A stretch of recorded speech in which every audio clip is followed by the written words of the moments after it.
All right. Well, so I've got a little bit of Tigrinya music going on, guys. This was unexpected. We have some interesting situation going on. Captain Eritrea decided to just jump right in. We appreciate you, brother.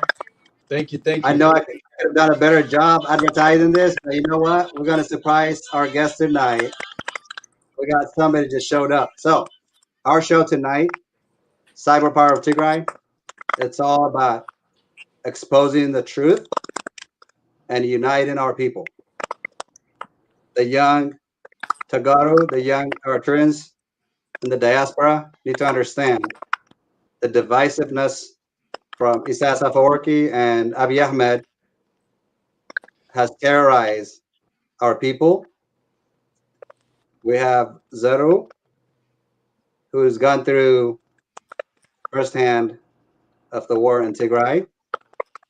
Unfortunately, he is more comfortable expressing and explain what he witnessed, what he knows in Tigrinya. So, to our audience, although this is English broadcasting, Tigrinya happens to be our language, obviously. So, we are going to throw some Tigrinya. So, when I ask him some questions, it's going to be in Tigrinya. He's going to respond in Tigrinya. But guess what? We got the skill to say both in Tigrinya and English, so we're not worried about it. So, Captain Eritrea, thank you so much. Mangustab, good night. I appreciate you guys for coming. Um, I think what I'll do is, um, why don't we start with you, uh, David, Captain Eritrea? Please introduce yourself to our audience. They know you, but let's just we probably have some new audience. Please, tell them who you are. We appreciate you coming, and then we'll go around of circles for everyone to introduce themselves. I'm Mike Casahun, the host of Cyber Power of Tigray in English Broadcasting, and it's a Twitter week this week, January 16th through the 23rd. So we'll talk about it in a second.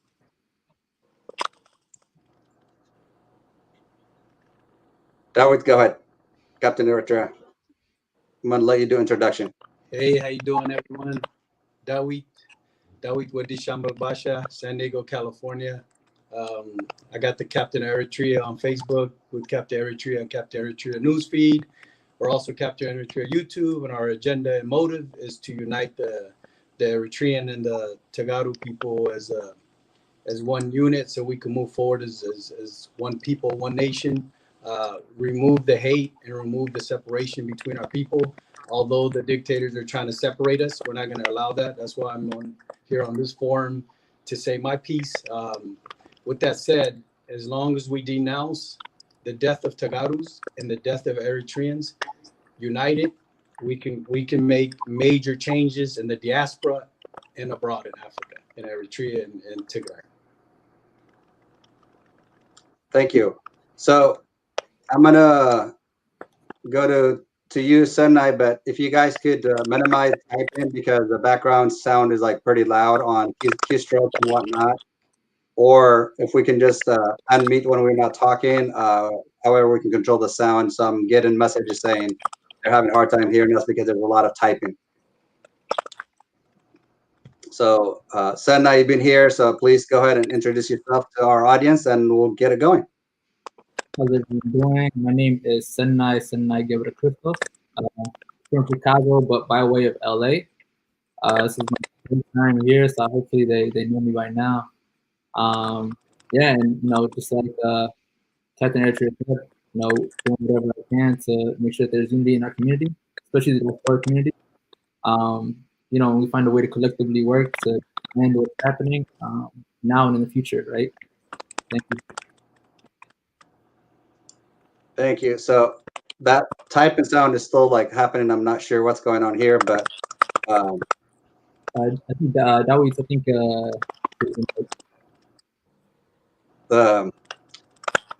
if that was so, if you can unmute yourself when you're not talking, there's a lot of keystroke. I think if you type it on something, You the said? mic is turning it.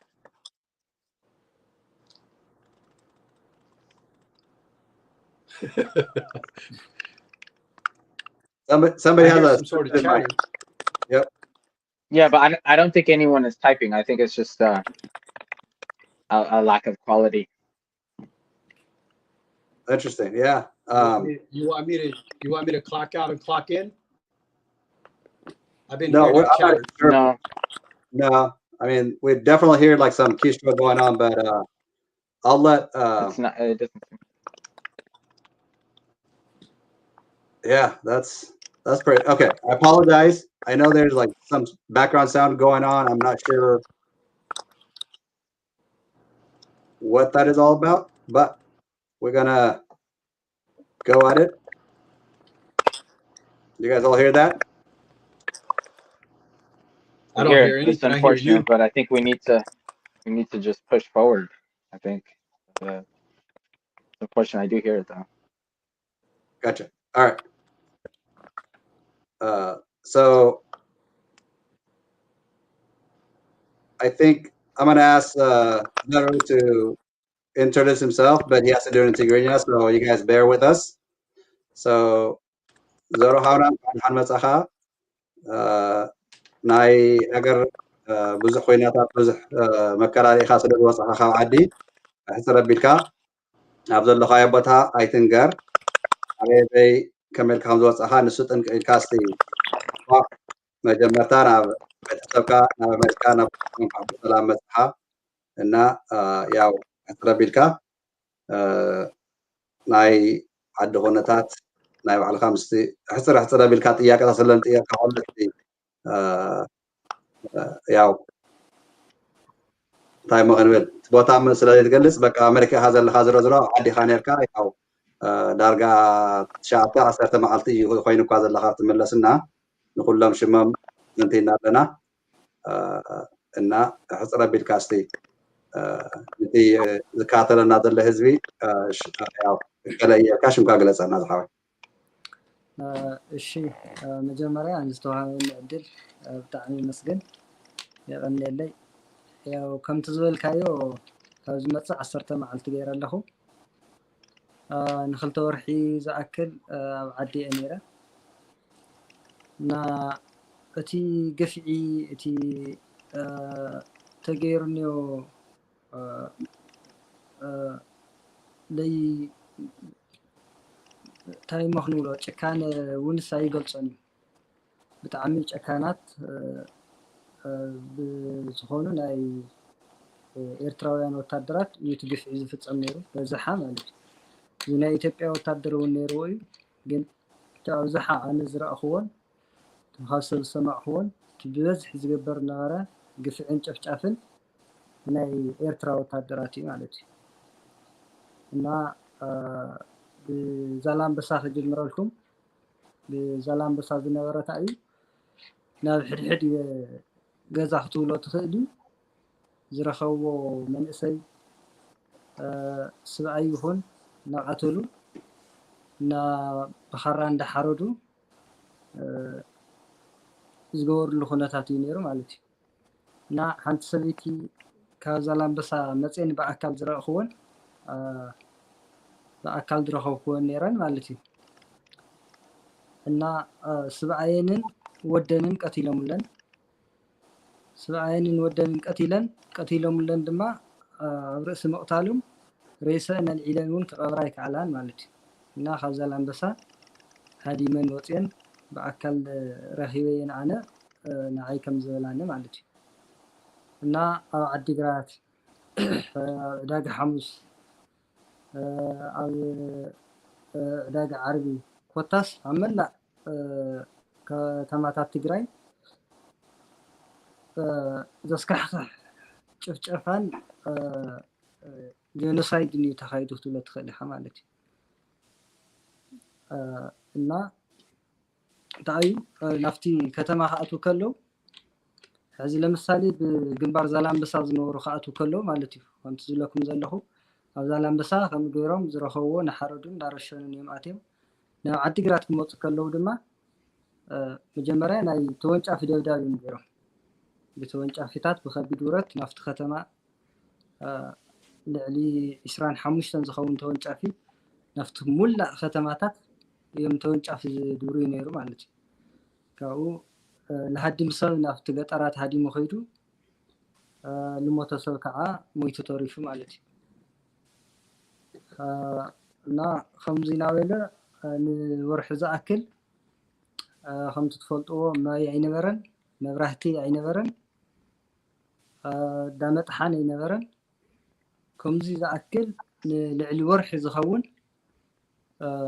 እቲ ሕብረተሰብ ናይ ከባቢ ዓዲግራት ይኹን ናይ መላእ ከተማታት ትግራይ ከምዚ ገይሩ ናይ እንታይ ዝበሃል ሕፅረታት ኮነ ኢልካ በቃ እቲ ሕብረተሰብ ንክጠሚ እና ክመውት ዝተገበረሉ እንትን ነይሩ ማለት እዩ እና ከምቲ ልበሃል ዘሎ እውን ኣነ ብደንብ ከትኩረላ ዝደሊ ነገር ግን ብዓይኒ ዝረኣኽቦ ነገራት እዩ ሕዚ ኣብዚ ኣነ መፅየስ ክልተ መከራኸሪ ሓሳብ ሰሚዕ ኣለኹ ሓደ ወታደር ናይ ኤርትራ ናብ መሬት ትግራይ ኣይኣትወን ዝብል ካብኡ ከዓ ኣይሰርቕን ዝብል እንትን ኣሎ ማለት እዩ ኢሎም ዝከራኸሩ ሰባት ኣለዉ ግን ኣይነ ብዓይኒ ርኤ ስለ ዝመፅኹ ናይ ኤርትራ ወታደር ኣትዩስ ሕብረተሰብ ይቐትል ዝርፍያ እውን ከም ደሎ ይሰርቕ ማለት እዩ ሕዚ ለምሳሌ ኣብ ከተማ ዓዲግራት ዩኒቨርሲቲ ተባሂሉ ተዳልዩ ዝነበረ ተምሃሮ ሕዚ ክቕበል ትምህርቲ ቤት ክጅምር ተባሂሉ ማለት እዩ ኩሉ ኣስቤዝኡ ሕሩጩ ተጣሒኑ ሬዲ ኮይኑ ነይሩ እቲ ተምሃሮ ቀለ መምሃር ዝኸውን ማለት እዩ እና ሕዚ ሓንቲ ጥርት ዝነበረ ነገር ኣይገደፉላን ኣብኣ ዝነበረት ብምልእታ ሕሩጫ ትቐሪ ወንበር ኣይትቐሪ ኩላ ተወሲዳና ማለት እዩ ሕዚ እቲ ዩኒቨርሲቲ ከም ዩኒቨርሲቲ ዓኒ እዩ ተምሃራይ እውን ክኣትወሉ ይኽእልን ክመሃሩሉ ይኽእልን ተወሲዱ እዩ ተምሃራይ ኮይኑ ከፍ ኢሉ ክመሃር ናይ ዓዲግራት ናይ ሕክምና ናይዚ መድሓኒት ፋብሪካ እውን ደስየም ማለት እዩ ሕዘኡ ኣብቲ ናይ ዓዲግራት ናይ መድሓኒት ፋብሪካ ኣጋጣም 8 ቆልዑ ነይሮም ኣብኡ ዝሕልው መናእሰይ እቲ ፋብሪካ ኣብኡ ዝሰርሑ እዮም እቶም ሰባት ዝፍለጡ እዮም ደቂ እቲ ከተማ ተወለድቲ እዮም ማለት እዩ ደቂ ዓዲግራት እዮም ኣብቲ እቲ ናይ መድሓኒት ፋብሪካ ከይስረቕ ኢሎም እንዳሓለዩ ፀኒሖም እቶም ናይ ኤርትራውያን ወታደራት ናይ ኤርትራ ወታደራት መፅኦም ብለይቲ ጨውዮም ኢዶም ኣሲሮም ኣብ ካሊእ ቦታ እዮም ወሲዶም ረሺኖሞ ማለት እዩ ካብኡ ድማ እዛ ናይ ዕዳጋ ሓሙስ ናይ ፋብሪካ ብርጭቆላ እውን ከም ትፍለጥ ሓድሽ ፋብሪካ እዩ ተሰሪሑ እቲ ሓድሽ ፋብሪካ ኩሉ ማሽናቱ ኣትይዎ ሕጂ ስራሕ ክጅምር ተባሂሉ ተዳልዩ እዩ ነይሩ ሕዚ እንታይ እዮም ገይሮም ተብኣ ዝነበራ መናእሰይ ኣብቲ ከባቢ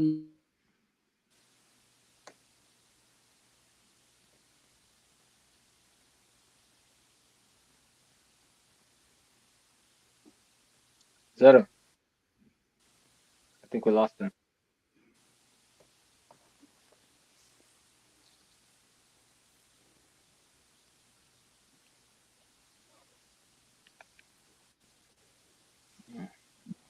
Mike on mute. Every time you get that clicking noise, is coming from your administrator or someone that's posting something blue that says welcome.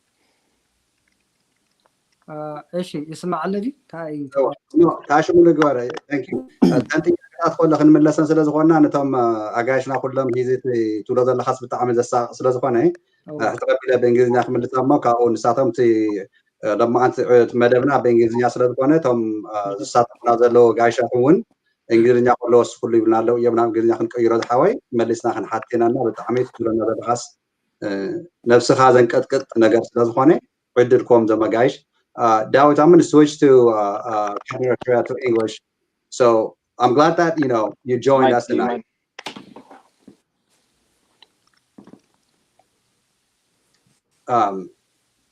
Sorry, Mike. Do you mind if I step in?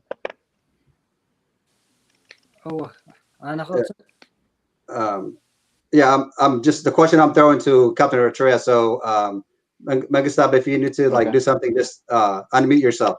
I mean, mute yourself and then go ahead. Sorry. We're live, you guys. No, It's okay. Go ahead. No, you're totally fine if you got to do something. So Captain Eritrea, sorry, I apologize. No, Like it's we're fine. here. It's a good question. Okay. Since you understand, like obviously what you say, but to the audience who may not understood the Tigrinya, instead of me going over the details of what you described, what goes to your mind when he's talking about young people just being like massacred and targeted on civilians? You're not representing the U.S. Army, but you're a vet. You understand warfare more than anyone else in the studio. So could you help us to understand what he just described? Well, so you want me to do it in Tigrinya or English? Both? English, please. Yes, English.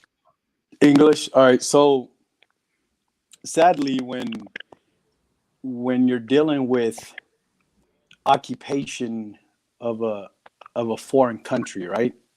So if one country was to go to war with another country, they wouldn't have the ability to do a blackout. You know what I mean? So that's the first issue. If I was a country and I was going to attack another country, I would not be able to do a blackout on that country unless they're just at a level where they're not able to, fight back. But if it's a developed nation, you couldn't do a blackout. Only time you do a blackout is when you don't want social media. Now you're dealing with communism type countries, right? You don't want social media. You don't want any type of telephone, any type of communication, any of that. That's what the purpose of a blackout is. The purpose of blackout is so the people can't communicate with each other, and they can't communicate outside the country. Therefore, whatever is happening within that country, you want to keep it in there, right? That's the whole purpose of the blackout. Why do they utilize blackout? Now, the way I see it, when Abiy Ahmed attacked his own countrymen, Tegarus, right? First thing he initiated was a blackout. Is that a smart move? It is. That is, unfortunately, that is a smart move, because if you initiate a blackout, then you could do anything you want to do. At that point, then you got to cut the resources, right? Roadblocks, anything going into Tigray has to stop. Everything going out has to stop. That's the second step. Third step is, if I was in his position and I was attacking Tegarus, the rest of Ethiopia is going to be at uproar. They're not going to be happy that you're attacking their own countrymen. It doesn't matter which Ethiopian, Oromo, Amhara, it doesn't matter. They're not going to be happy that because if you're capable of doing that to Tegarus, then you're capable of doing that to Oromias too, right? Got to be logical about it. So knowing this, he does the blackout. He initiates the attack, and the excuse is, they hit the military installation or whatever. But Tegaru or the TPLF or whatever the organization is in Tigray knew they were going to get attacked. So they acted first and needed the weapon stash, which is a brilliant move. So they did that to defend themselves. Then the Ethiopian Military Federation or whatever they're called, they attacked Tigray. They weakened it, removed the Tigray Defense Force, right, out of Tigray. But that was a smart move by the Defense Force because they don't want more civilians to get killed. Who would have ever thought this war was going to be engaged in a manner of military versus innocent civilians? You see, if I'm going to go to war with military versus military, then I'm going to chase the TPLF into the mountains. I'm not going to destroy my own country, my own people. So that is an indication of, yes, this was plotted way before, because any soldier that kills civilians should be reprimanded, especially if it's a soldier that works for that country, right? So initially, Abiy sends his troops there. He weakens Tigray. But to weaken Tigray, they didn't just destroy. They destroyed buildings. They destroyed farms. They destroyed homes.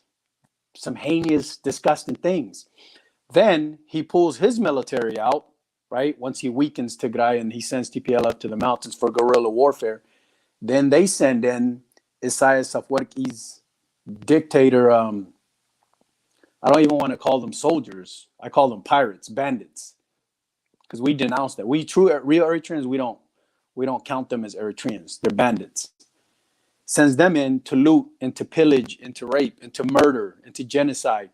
This way, his Ethiopian army is out of the picture, and now the Eritrean army is branded as the bad guys, right? Okay, this is a psychological game, psychological warfare. Then what do you do after that? Then you send back the Ethiopian army to police the area, to help the Tegaru people. So then he can champion the Tegaru people, and they can think, oh, look, the Ethiopian army's here to push out the Eritrean army. But that's not going to work. The reason why it's not going to work is you can't have a complete blackout if your neighboring country is tied into you. For example, we all know Tigray is on complete blackout. The UN, no one can go into Tigray and see what's going on. Anybody trying to enter is getting shot at. But Eritrea, although it's on lockdown, Eritrea is not on complete blackout. They are on blackout, but not completely. They still have, communication and so on. So now that Eritrea is on lockdown, they have Ethiopian soldiers in Eritrea, right, patrolling, and all the Eritrean people are locked down. They can't come out. But some are communicating, just like some Tegarus and Ethiopians in Addis Ababa that are probably half Tigray or whatever. People are communicating through social media and so on. That's the issue Abiy Ahmed has right now. The issue is guys like my man right here, Zeru, coming out and explaining what they've seen and all that. So essentially, the issue I have here in America is that I have Amharas. I have Eritrean patriots, right? False patriotism, talking about we don't have no proof that Eritreans are in Tigray. Sorry, folks, we're past all that. That narrative, we're past that. If you're still stuck on requiring proof of Eritreans occupying Tigray, then you're intentionally not trying to understand or believe because you don't want your people to look bad when you should be holding them accountable. Eritreans are in Tigray. In fact, the Ethiopian general, I don't even know his name, he said, hey, look, Eritreans are in Tigray, but we didn't invite them. That's what he said, right? Remember that? That picture that came out? I don't know his name. Oh, yeah. He's an Ethiopian general. You know what I mean? Yep. My question to you is, if that's true, because a general is not going to make a statement like that, then wouldn't Eritrea be invading Ethiopia? Right? That's invasion. So right. Why wouldn't the Ethiopian army be fighting the invasion of Ethiopia? Exactly. So we know it's false. We know it's propaganda, and everybody's trying to play games. And all. The fact is, the Tegaru people, the Tegaru nation, this isn't about TPLF. This ain't about TPLF. If you wanted 60 people, you could have went full force to get 60 people. This is about decimating an entire population. This is about removing the Tigray people just so in the future, when Abiy Ahmed and Isaias Afwerki want to move a certain way, there is no military force that's powerful to stop them.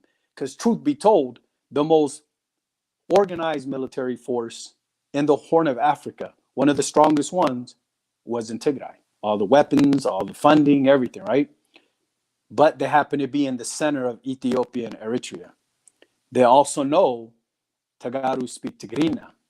That's a major threat for the Amhara militia, Abiy Ahmed and his little group, or whatever party they call them.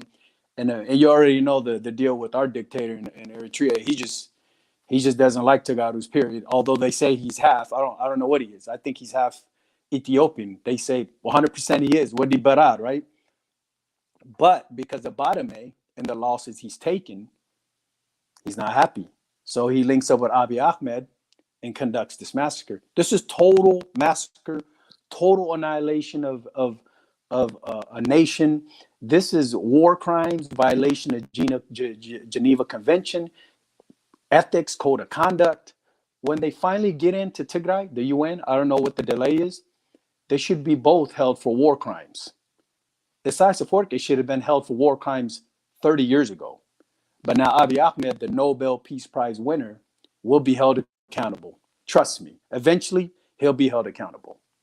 If everybody that's involved in this is held accountable, then other nations will be held accountable because money's at play. When you're considering the UAE, Egypt, but the only hope I have for Tigray right now is if TPLF somehow sides with Egypt and Sudan, and we could discuss that later. Thank you, Captain Eritrea. So, sorry, I have most of you guys muted. So, Senai, I'm going to have you jump in. And I think you got the sense now, even if you didn't capture everything in Tigrinya, what he said was that, he's talking about the massacre, and Captain Eritrea just summarized it. But I want you to jump in and have your say to the Christ that what we know from the outside, but now we have someone who just survived the genocide, the massacre, and all the things that Captain Eritrea just described. So, I mean, I'll say this based on what Brother Zeru said. I understood most of it, and it's kind of like the story that I've been hearing over and over and over again from people who had actually been in Tigray during all or part of this, right? So Zeru's been there since like the jump, and he just got back, right? So he's gotten the whole view of it. Came from Adigratz, right? Came through Makala, so he saw, like, he had a very good view of what's actually happening, right? There's people who I've spoken to or have heard from who came from only Makala, right? Same story. I've heard people who come from housing, same story, right? So this whole idea of any of the denial, right? The Captain Eritrea, you said the whole Eritreans are not in Tigray. That ship has sailed. I mean, a long time ago, right? Like, people kept denying everything, right? Like, no, they're not in. Prime Minister Abiy said, no, you know what? The Tigray forces, being the animals they are, they sent the Ethiopian forces into Eritrea naked, right? Right. And Eritrea just clothed them, Isaias clothed them in Eritrean uniforms, sent them back. Doesn't even make any sense, right? Like, what sovereign nation would do that? Hand over their military uniforms. I mean, that's just not a good look, right? It doesn't make any sense, but whatever. People are eating it all up like, yeah, that's the case, right? And then you move on to the other story that they had where it's like, no, those Eritrean uniformed troops are actually TPLF or TDF troops. They're just pretending so they can commit war crimes on their own people and blame it on Isaias, right? Really far-fetched, right? Okay, cool. And they ran with that. People ran with that after the first excuse, right? And now that someone is saying, like Dawit said, they're saying that, yes, okay, they are in there, right? Another nation just invaded a sovereign, Ethiopia is supposed to be a sovereign country, right? I thought, right? So another nation just invaded them, right? And how many times have they said, hey, people have this excuse where, what did you expect ENDF to do when the TDF, the TPLF forces supposedly attacked the Northern Command, right? What did you expect them to do? Okay, so then what do you expect? I'm expecting you when Eritrea is invading Ethiopia, I'm expecting you to, to defend your sovereignty. When Sudan's coming and taking land, supposedly taking land from, Amhara farmers, I expect you to defend your sovereignty, right? Right? So, of course, there's a bunch of, things here and there, but I will say this, people still denying, the obvious. All the reports of war crimes, and these aren't reports coming from TPLF elites. These are coming from people like Zedu who are on the ground, who've been there, families who call back, just any little bit of information that comes out from regular people, right? This is what we're hearing, right? Not from Getachew Reda or not from Debretsion. This is from people, right? So I don't know, I'm kind of speechless and it's kind of scary because this is what we've heard. This is like a tenth, maybe, right? A few percent of what's actually happening. So I get scared and I get worried about what we're going to actually hear, right? So Dawit, you're right. I don't know. You said that they're going to be held accountable, and I think you have a better experience with these kind of things since you've been in the military, right? And I really hope that that's the case. I mean, and not just Isaias and Abiy, but UAE as well for providing the weaponry, right? I pray that's the case. I don't know how these things work. Especially when we have someone like the Derg, Mengistu Haile Mariam, the U.S. airlifted him, out of Addis to Zimbabwe, right? Where he's still living there like nothing ever happened, right? I pray that you're right, because you definitely have the experience over me. So I pray that that's the case. Thank you, Senai.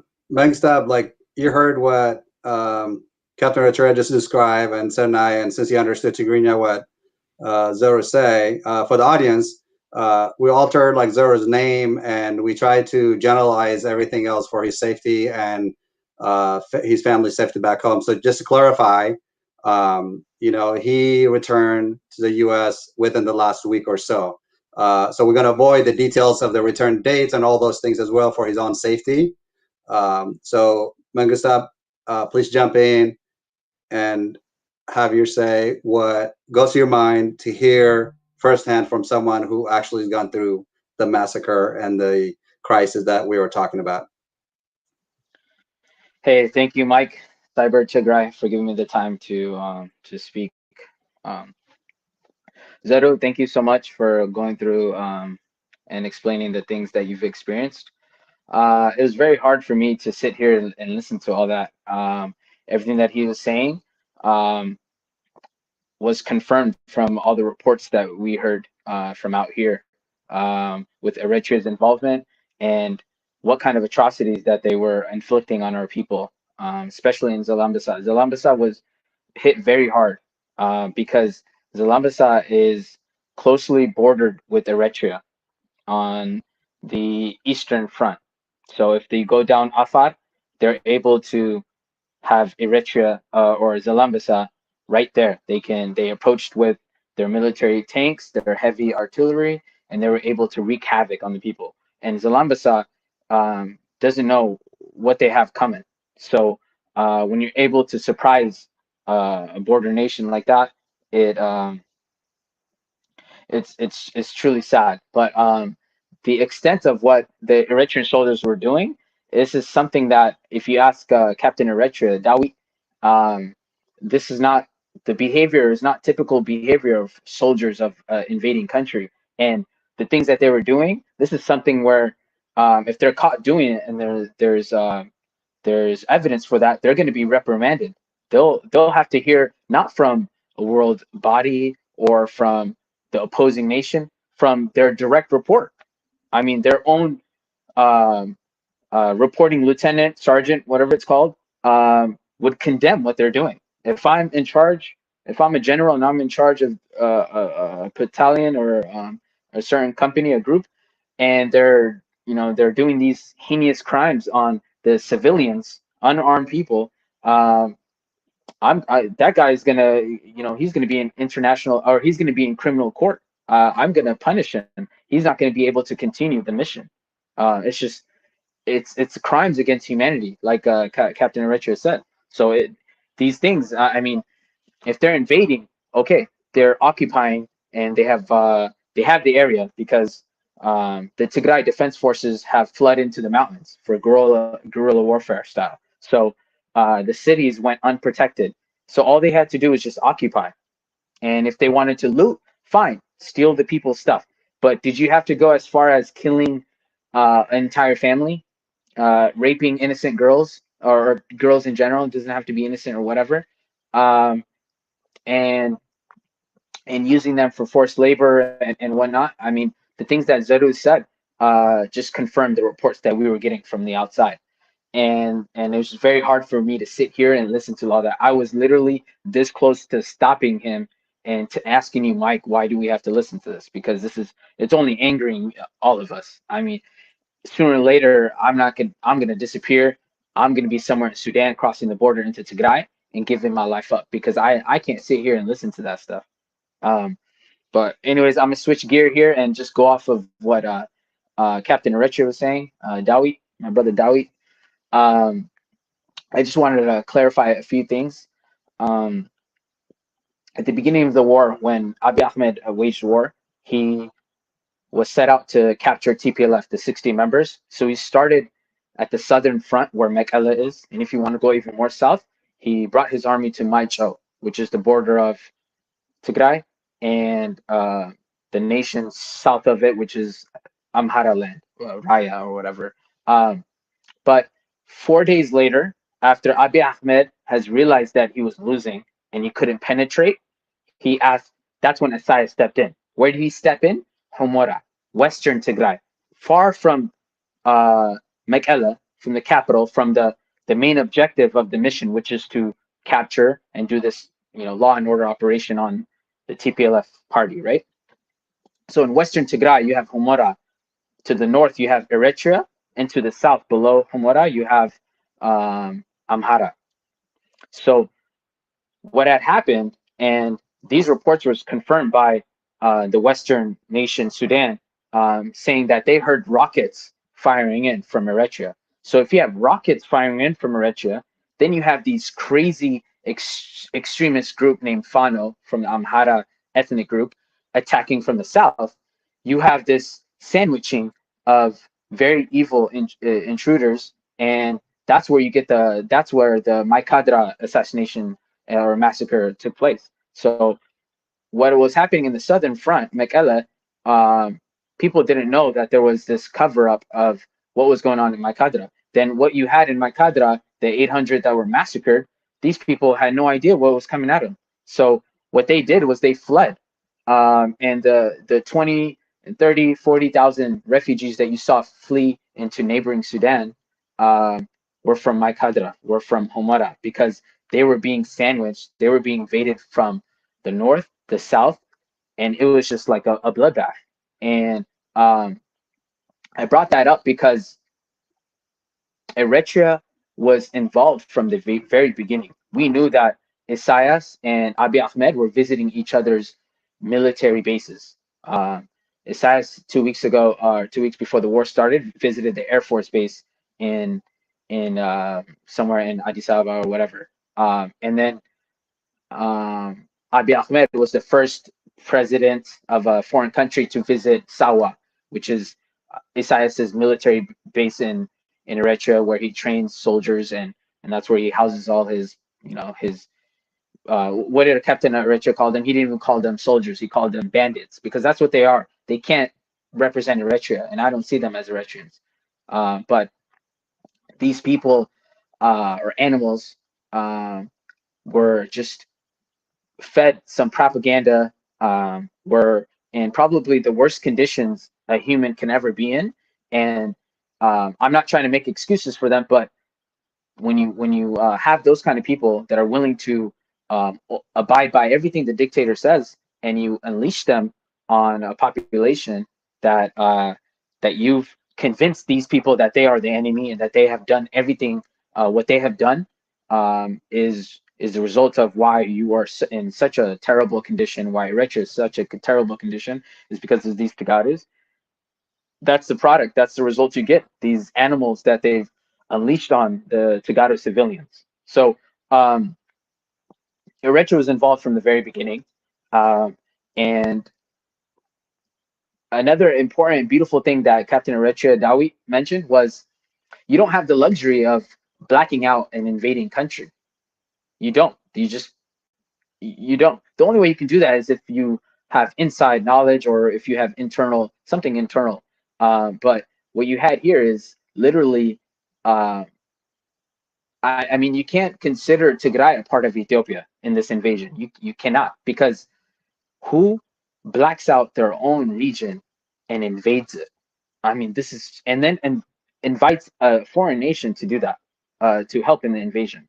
And so he really, 4 days into the war, he needed Eritrea to get physically involved. And the world slowly caught on, and they figured out that Eritrea was directly involved.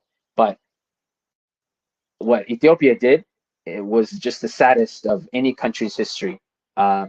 It's just a nation of backstabbers, a nation of just animals that you really Tigray can no longer ever consider themselves Ethiopian.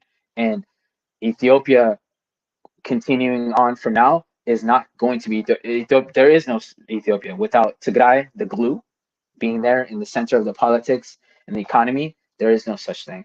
And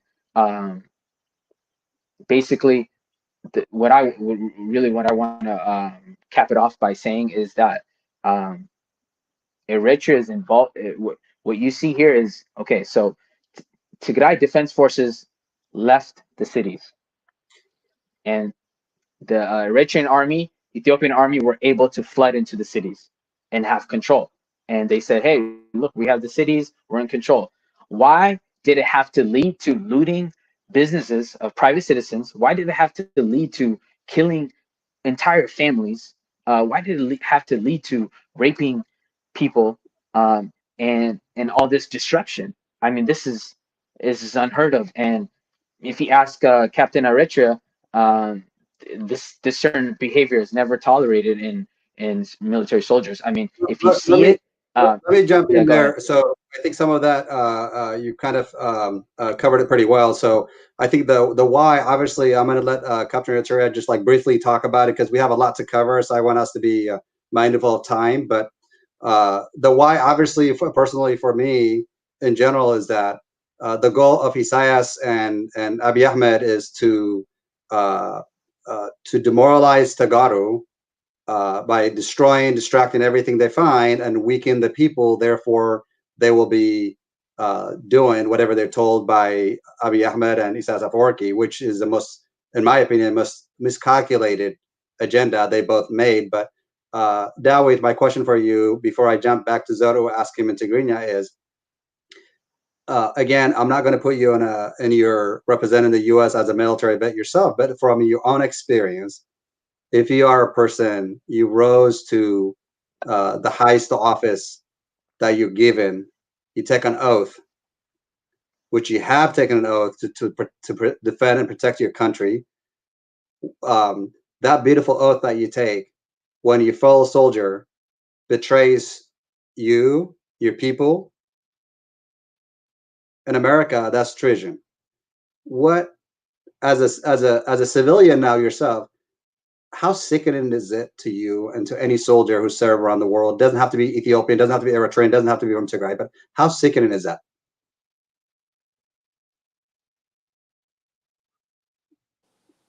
All right.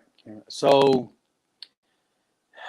if you're a soldier in any type of outfit or uniform military, we have rules and regulations that govern us. And in fact, we have technical manuals and everything, dress and wear, everything. So one thing we do learn is as soldiers, Army values, things that guide you when you're conducting business. For the U.S. Army, it's leadership, duty, respect, selfless service, honor, integrity, and personal courage, right? So you're supposed to utilize all these when you're engaged in other nations and, in combat and all that. One thing we don't do is we don't leave our battle buddies behind us. And one thing we won't do is when we're overseas, if we're engaged in combat, we don't do anything that's unethical. It's all about ethical. Like don't lie, don't cheat, don't steal, everything that your parents taught you. But as a soldier, you're held to a different standard. Doesn't matter what country you're from, right? You're supposed to be a jigna. But the problem is this conflict was well thought out. This conflict was not only thought out, it was planned and coordinated. As the minute Abiy Ahmed took prime minister and was awarded the Nobel Peace Prize and all that, which is, I don't even think he does. I don't know. I know he doesn't deserve it, right? This was already methodically planned out. The day Isaias Afwerki, the dictator, flew into Ethiopia and they gave each other a ring, there was already talks about Tigray. There has to be. The only issue is the roadblock they found, the issue that they came to is Tigray intelligence also knew what the plan was. See, that was where the issue was for these two dictators. So soon as they made peace and they had the celebration and this and that, this is what we call Higdef agenda in Eritrea, right? Our problem in Eritrea, these bandits and these thieves and all that, these are Higdefawis, right? These are Higdef people. And what they're doing is they're putting, there is really no youth in Eritrea. There is no real age 20 to 40 youth. You're gonna make soldiers in Eritrea. They're gonna be 50 to 90 years old, and they're gonna be 1 to like 15. Everybody else is either abroad or killed or played or whatever. So, other than Sawa, they got the soldiers in Sawa, right? So initially, they planned this to attack Tigray, eliminate Tigray off the map completely. Then when they initiated their plan, and this is all facts. I'm a student of the game. I study everything, right? And I also have my own intel and all that. When Abiy Ahmed was took over, and before the election, and Tigray asked for the election, he was like, no, COVID, right? What type of leader says, no, we're not going to go to war, or we're not going to have an election because of COVID, right? Because COVID is a threat, then turns around and goes to war during COVID. That's not logical. You're not a leader. Either you're absolutely dumb and can't think, or you have an agenda. So moving forward, he tells the Tigray nation, we're not gonna have an election, blah blah blah. That happens. Then he turns around, and then Tigray somehow intercepted, or TPLF, not Tigray, intercepted the plan of attack against them. So they hit the cache for weapons, which pretty much he utilized as an excuse to go to war prematurely. The preemptive strike was premature. He wasn't ready yet. When have you ever seen Ethiopian military in uniform go to Eritrea to visit in the guise of excuse, we're going to train with Sawa? You kidding me? Ethiopian. I'm not even talking about Tegaru soldiers. I'm talking about Ethiopian soldiers, Amhara soldiers, and all that, right? Whatever their outfit is over there under Abiy's team or group or militia, went to Eritrea to train. What are you training for? Are you training how to shoot weapons? Ethiopia is supposed to be a democratic nation, right? Right? So why would a democratic nation go with a communist nation, right? And go train in a forced military? What are they going to teach them? How to shoot a weapon? They know how to shoot a weapon. What are they going to teach them? Tactical warfare? Technical war? What are they teaching them? So you got to ask yourself this stuff. So as the plan was evolving, and they're moving their military on the Eritrean front, right? Setting up for the attack to surprise TPLF. TPLF hit that cache. They move forward, and then Abiy, he attacked. At that point, what ends up happening is their plan is ruined, because now they got to move a little faster. They weren't prepared for this. So then TPLF is, they engage in fighting in Mekelle and all that, and many people died. But in the beginning, Abiy Ahmed was losing really bad, so he went and asked the UN for 4,000 supplemental troops. The UN already knew. We all know there's outside countries playing in this, right? They already knew this, because it's all about money. Everybody understands that. UN told him no, because then that would implicate the UN, right? So here's what happens now. Now Abiy has to go hard and eliminate as much as he can. But he started sending Eritrean soldiers on the other side, right? Northern or Western, as my brother said, to attack. But the issue was the Eritrean soldiers, the real Eritrean soldiers, didn't want to attack the Tegarus because they see them as brothers. But who was behind them? The Ethiopian soldiers. So as they're forcing my country's soldiers to go forward, Eritrean soldiers are like, no, we don't want to do this. But then you got, Ethiopian soldiers behind you. You better go, or we're going to shoot you. If you turn around, you die. If you go forward, you die. Because Tegarus are not going to just set their weapons down and, TPLF is not just going to give up. So they're caught in the crosshairs, right? They're caught in the middle as they're getting killed. And the wounded Eritrean soldiers, right, the brave ones that somehow made it alive, weren't allowed to go back to the hospital and get fixed or healed or seen. So what do? They execute them. Why? So the world doesn't know, hey, how did this Eritrean soldier catch bullets? Somebody has to explain that, Mish. So what do? You kill them. And when you kill them, then there's no treatment. There's no proof. Then you bury them. So they're killing two birds with one stone. And this is all about the unionist. That's all this is, unionist ideology. So as Isaias Afwerki's dream is to own the whole Ethiopian Eritrea as one. And then Abiy Ahmed knows that Isaias Afwerki is old and his time is coming. He's running out. So he probably figures he's going to give both nations himself because his mom had a dream. It's all about two evil men trying to do what they got to do to take over and unify Eritrea under Ethiopia. But here's the problem. Eritreans don't want to be under Ethiopia. Why? Not after what we just seen. If you're willing to kill your own people the Tigray people and assassinate them and massacre them? You really think Eritreans want to be under Abiy? He's willing to do that to his own people. What is he willing to do to people that are not his people? This is how people got to think if you're Eritrean, right? That's one. Second thing is when they fought to free us from the dirt and we got our freedom. So all our martyrs died for nothing. The real Eritreans are heroes. They died for nothing. Just so Abiy and Isaias can sell Eritrea to Ethiopia. These are the issues I have. Another issue I have is the Hegdafawi. There's different types of Hegdafawi. There's Hegdaf who are campaigning for Abiy Ahmed to take Eritrea without realizing that's what they're doing. They're like, no, I support Abiy Ahmed because I want him and Isaias to destroy the TPLF. The problem is the TPLF are not the Tigray people. The Tigray people are the Tigray people, first and foremost. Then you have a governing group, the TPLF or whatever, right? Okay, now, if the TPLF 60-member group, right, decides to go to war and they utilize their troops, why would you punish the people? The people at home that are just taking care of their families, why would you punish them? Why don't you go after the TPLF and punish the TPLF? Why are you punishing the Tegaru people? Why are you massacring the Tegaru people? They tried. Right? They failed. They tried, but they, when they go to the countryside, what Mengestab said, they keep getting their ass whipped in the countryside. They come right back and attack the civilians that are defenseless.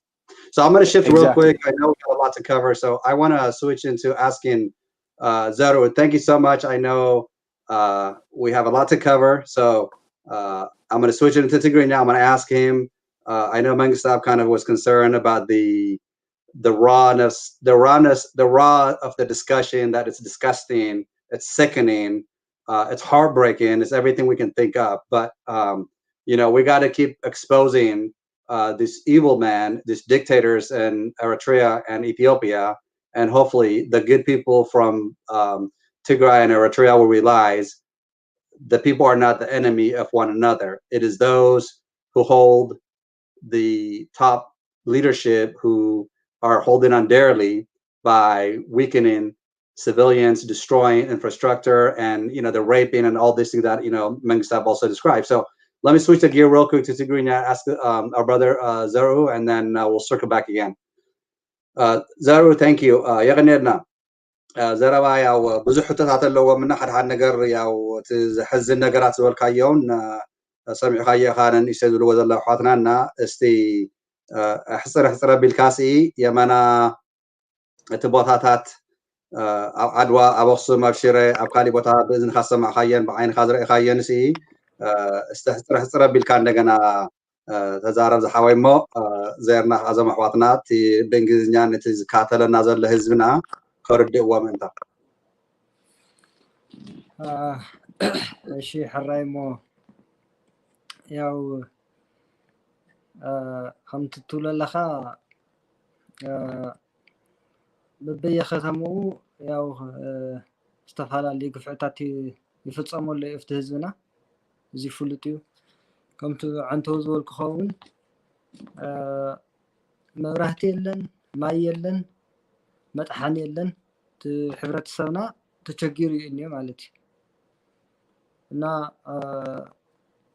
ስፔሻሊ ኣፍታ ዓንቶ ዘይሰማዕኩም እንትኮንኩም ኣብዛ ናይ ዓዲግራት ናይ ጎዳ ፋብሪካ ብርጭቃ ክቅፅለልካ ኣብኣ ሕዚ እንታይ እዮም ገይሮም ናብ ከባቢ 21 ዝኾኑ መናእሰይ ናይቱ ከባቢ ነበርቲ መናእሰይ ኣኪቦም እቲ ማሽናት እዮም ከፅዕንዎም ኢሎም ማሽናትና ሬሳ ናይቲ ኣብኡ ኩናት ተገይሩ ነይሩ እዩ ኣብቲ ከባቢ እሱ ዕዳጋ ሓሙስ ትበሃል ከተማ ኣላ እና በቲ ሓርያት ይብልና ኣላ ናብቲ ከባቢ እሱ ሓያል ጦርነት ገይሩ ነይሩ እዩ እና እቶም መናእሰይ ከባቢ ዘለዎ ኣኪቦም እቲ ማሽን እውን ከፅዕኑ ናቲ ሬሳ ከልዕሉ ገይሮም ማለት እዩ ናይ መን ሬሳ እዩ ሬሳ ናይ ዞም ኤርትራውያን ወታደር ኣብቲ ውግእ ዝመቱ እና ናይ ኢትዮጵያውያን ማለት እዩ ሕዚ ትሬሳ ዓለ እቶም ኣብኡ ዝነበሩ መናእሰይ ኣኪቦም ኣልዒሎም ኣብ መጨረሻ እንታይ እዮም ገይሮሞ ንኣታቶም ቀቲሎምዎም ማለት እዩ። ሕዚ ይመስለኒ እቲ ዝቐተልሎም ምክንያት እዚ ምስጢር እዚ ንኸይወፅእ ብዝብል ብና ባዕለይ ይግምት ማለት እዩ። እና እቶም ኣብኣ ዝነበሩ መናእሰይ ከምኣ ገይሮም ናይ ቅትለት እንትን ፈፂሞምሎም ማለት እዩ። ካብኡ ኣብቲ ከባቢ እሱ ዘሎ ሲዒት ዝበሃል ቦታ ኣሎ፣ ፍሉይ ሽሙ ቁሸት ሲዒት ይመስለኒ። ካብቲ ከባቢ እሱ እውን ናብ ውልቀ ሰባት እንዳኣተው ናይ ገዛ ኣቑሑ ናይ ሙሳድ እንትን እውን ዝተረኣየ ነይሩ። ልክዕ ኣብቲ ገጠር እዩ እቲ ቦታ እሱ መብራህቲ ዘይብሉ ቦታ እዩ እና ሶላር ተይቃረየ ናይ ገዛ ኣቑሑታት ሒዞምሉ ዝኸዱ ኩነታት ነይሩ ኣብቲ ከባቢ ዝተዓዘብክዎ ማለት እዩ። እና መኪናታት ኣብቲ ሕዚ ስፔሻሊ ኣነ ፍቲ ዝነበርክዎ ከባቢ ፍቲ ከባቢ ዓዲግራት ስለዝኾነ እቲ ንሪኦ ዝነበርክዎ እንታይ እዩ መኻይናት መኪናታት ናይቲ ግሊ መኪና ሰብ ማለት እዩ እንዳልዓሉ ይወስድዎን ነይሮም። ሽፌራት እውን ተን መኻይን ዝኣከብዎን መኻይን ክወስድሎም ኢሎም ዝረኸብዎም ሽፌራት መንጃ ፈቃድ ለለዎ ምዃኑ እንድሕር ፈሊጦም መኪናት ሒዞም ይሰድዎ ንኤርትራ። ካብኡ ግን ይምለስ ድዩ እንታይ እዩ ብቻ ንሕና ንሪኦም ዝነበርና ንፈልጦም ሰባታት ከምኡ ገይሮም መኻይን ኣትሒዞም ይሰድዎም ነይሮም ማለት እዩ። እና ኣብቲ ዓዲግራት እውን ኮሌጅ ኣሎ። ካብቲ ኮሌጅ እንታይ እዮም ዝገብሩ ነይሮም ዘን ኮምፒተራት እንታይ እዩ ዝበሃል እዚ ፕሪንተራት ለሎ ኣብቲ ኮሌጃት ለሎ ማተርያላት ኣብኡ ዝረኸብዎ መንእሰይ ንዓ ተሸከም ናበሉ እናሸከሙ ናፍቲ ዝደልይዎ ቦታ ንኸብፅሕ ይገብርዎ ነይሮም ብሓይሊ ማለት እዩ። እና ከምዚታት ዓይነት እንትናት ሪኢ ኣለኹ ማለት እዩ። እሱ ብራህርህሎ እሞ ዝተረፈ ከዓ ንቅፅል ኣለና። ፅቡቅ ኣሕፅረ ቢላ እንደገና ሓተካ ዘለኮና ኣብኡ ቅድሚ ምላስና ይቀኒለ ዝሓወይ እቲ ኩናት ግዜ ቅድሚ ሬሳት ገለ ዝበልካዮ እቲ ኣየር እናተደደበ እንተሎ እቲ ኩናት ግዜ ንባዕልካ ኮነ ተፍቲ ንእሽተያት ከተማታት ትንትኑ እንተየውፃና እንተሎ እቲ ህዝቢ ዝነበረ እንታይ ዝኣክል ግዜ ናብቲ ሃገረሰብ እናሃደመ እዩ ዝፀንሕ ነይሩ እቲ ኩናት ተን ኣየራት ክድብድባ እንተለዋ? እወ ሕዚ ተን ኣየራት ክመፃ ከለዋ ኣጋጣሚ ዓዲግራት ነይረ ክልተ መዓልቲ ተን ሚግ ክልተ መዓልቲ ሰዲዱ ነይሩ ናብ ዓዲግራት እና ዲፖ ኣሎ። ዲፖ ማለት ናይ ነዳዲ ልሕዘሉ ዓብይ ቦጥ እዩ፣ ብጣዕሚ ዓብይ እዩ። ናብኡ ይልእኸን ነይሩ ማለት እዩ። ሕዚ ኣብኡ ሽዒቱ እቲ ሰብ ናብ ገጠር ብፍርሒ ዝሃደመ ነይሩ። ስፔሻሊ ዝተሸገሩ ብጣዕሚ ዘቸገሩና ግን ህፃውንቲ ቆልዑ ነይሮም። እቶም ህፃውንቲ ቆልዑ ደቂ 5 ዓመት እስካብ 10 ዓመት ዘሎ ማለት እዩ ብጣዕሚ ኣብ ፍርሕን ኣብ ሽቁረራን እዮም ነይሮም። ሞር ከሊእ ቅርስ ደመና ተሪኦም ደመና መፅኡ ኣየር ክትመፀና እያ እናበሉ ዝፈርሕሉ ግዜ ነይሩ ማለት እዩ። እና ብጣዕሚ ኣብቲ ናይ ኣየር ድብደባ ክግበር ከሎ ሞር ዝፈርሑ ነበሩ እቶም ህፃውንቲ ቆልዑታት እዮም ማለት እዩ። እና እቲ ሕብረተሰብ ብጣዕሚ ዝወፀሉ ሞር ግን እቲ ተወንጫፊ ናፍቲ ከተማታት ምስ ተደብረየ ብሙሉእ ኣብቲ ከተማ ለለ ሕብረተሰብ ዳርጋ ብሙሉእ ክትብሎ ትኽእል ኢኻ ናፍቲ ገጠራት እዩ ሃዲሙ። ኣብቲ ከባቢ ዓዲግራት እኒ ገጠራት ናብኡ እዩ ሃዲሙ ከይዱ ብድንጋፀን ብፍርሕን ማለት እዩ። يغني اللي بيتحوي. So I'm going to jump back into you, Mangustaf. So you heard him what he described, the amount of looting and theft that took place by the Eritrean mercenaries, and yet those who were ordered to carry on dead bodies, particularly we know from the countryside, you can't drive your military vehicles to the countryside, therefore you'd have to carry the bodies, the wounds and the dead bodies into the main road, which is very limited in Tigray that most of us know, in fact, throughout whether Eritrea or whatnot. What goes to your mind, our fellow Tegarus who have nothing to do with this war, have to go through such atrocity, and yet we know this is not a matter of a question now, but the world is still silent, with exception, I heard a couple of days ago, the European Union just cut off like $107 million aid to Ethiopia, which is a start, but please go ahead and try to be as brief as you can. We are, we have a lot to cover, so I want to be mindful of our time too, so I can also minimize the amount of coverage that I want to talk myself, but please go ahead and jump in.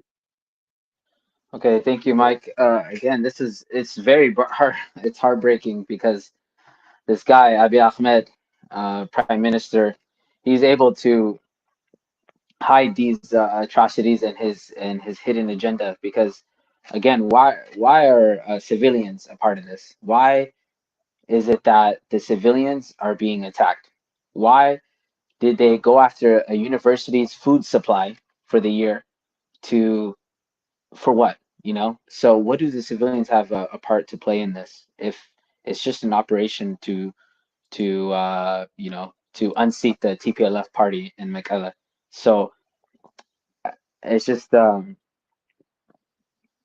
it's very saddening, the hidden agenda that the world wasn't able to see, and the world slowly caught on that this wasn't a law enforcement operation. This is a total genocide. I mean, if you look, early December, the UN and the Ethiopian regime were able to come up with an agreement that aid was going to be unhindered, and they would have access to go into Tigray.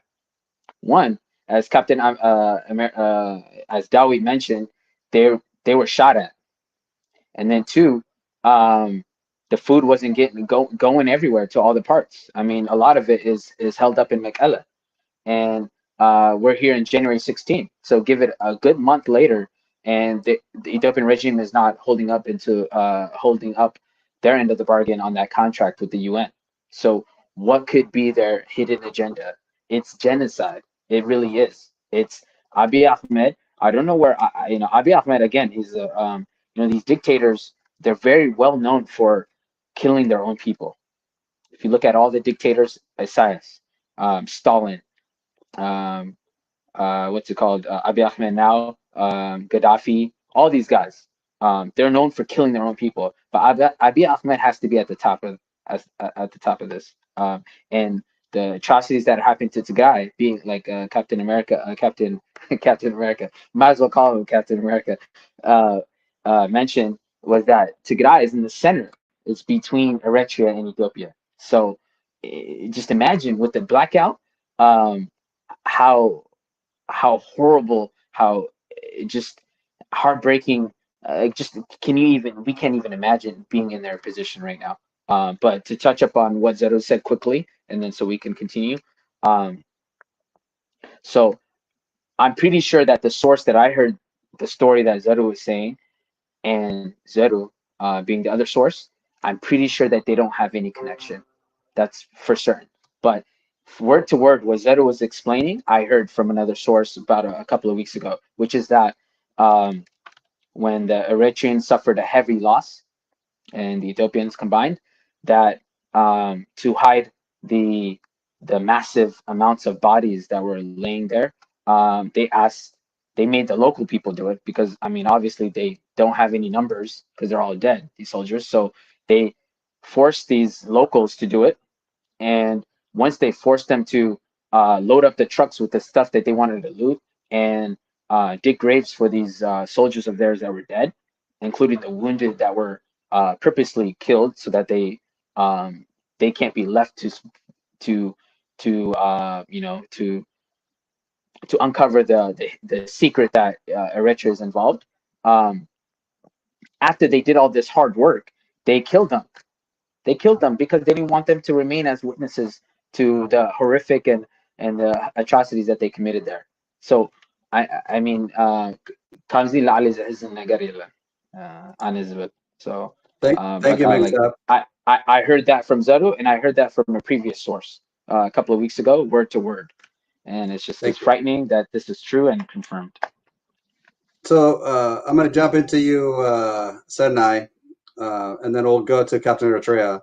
So my question for you is, Abiy Ahmed was, after 64, the Tigray leadership. Why kill a military vet who was blind? Why kill a career diplomat who wasn't in the field fighting? Why arrest and torture, send it to Eritrea, a man who was in his 90s, and yet say, these are the Tigray leadership that we capture in the mountains? They haven't even left Mekelle. They haven't even left their homes in Mekelle. Please kind of tie this into the discussion, and we'll circle around with everyone else. So I just want to say it's kind of disgusting, right? Like you said it perfectly right there, right? With all the respect to our martyrs and our heroes, like they're senior citizens, and and some of them are disabled, right? Asmalash was blind, only and an amputee, right? All of them collectively were senior citizens, right? And this whole idea that they didn't surrender, right? Do you need somebody who's just able to surrender? I mean, what was he doing? Was he armed? I mean, what was the threat there, right? Like, and the disgusting part, I mean, that's disgusting, right? But then to have I think he's the mayor, the imposed mayor, unelected mayor of Mekelle, to post pictures of their mutilated bodies on his Facebook, right? Like, these aren't people, right? Whether you're looking at the Higdafawi, the Amhara, the Abi, collectively, these are not people, right? And then for the Ethiopian, our former fellow countrymen, to be celebrating that, right? They've been celebrating death since November 4, but these guys were not, they were Tegaru heroes, like Tigray heroes, but they were Ethiopian heroes, right? They served Ethiopia, I mean, from to their last breath, they served Ethiopia. And like you said, they weren't, it's not like they were running because they had no reason to run, because they haven't done anything, right? They're not part of, they're not actively engaged with TPLF. They're not fighters, right? I mean, they're just retired civil servants. And so, for people to kind of celebrate their murder, first of all, what did it do, right? A voice about to, like, what does that do for them to be capturing or killing all these people? It does nothing. They weren't on the list, right? And this list goes from 8 to 16 to 64. I mean, it's like exponentially growing, right? Right. And then when you consider, who may be part of TPLF, there are farmers part of TPLF, right? Poor farmers, but they consider themselves part of TPLF because TPLF is a political party. It's like saying I'm a Democrat or I'm a Republican, right? So if it's Trump as a Republican and he does all this stuff, is the person in South Dakota, poor? I mean, are they to blame for something that he does, right? I mean, the whole thing is, it doesn't really make any sense. And among everything that I'm sad to see, I'm kind of sad to see the void of humanity. And what I mean, even though we're not countrymen with them, they are our people, right? They're Habesha, right? Like, so I'm kind of just shocked to see this because even though Amhara they have a different culture, Eritreans have a different culture, Tegaru have a different culture, Oromos have a different culture, Somalis have a different culture, but we are all somewhat similar. We all have, we have more similarities culturally than we do otherwise, right? I mean, food might be slightly different here and there, but more or less the same. The dancing might be a little bit different, the music might be a little bit different, but the way we behave and we act is kind of the same. I mean, we're most of us are Habesha, right? So to see how they're acting, I just can never imagine that, people who are, I still kind of consider the same as me are acting like this. So, but you know what? I mean, maybe one day in the future we can kind of get over this in the far future. But for now, I mean, it's still kind of raw. Especially listening to Zeru's story. On top of that, it's raw. Indeed. So Captain Eritrea, Dawi. So I briefly pulled up the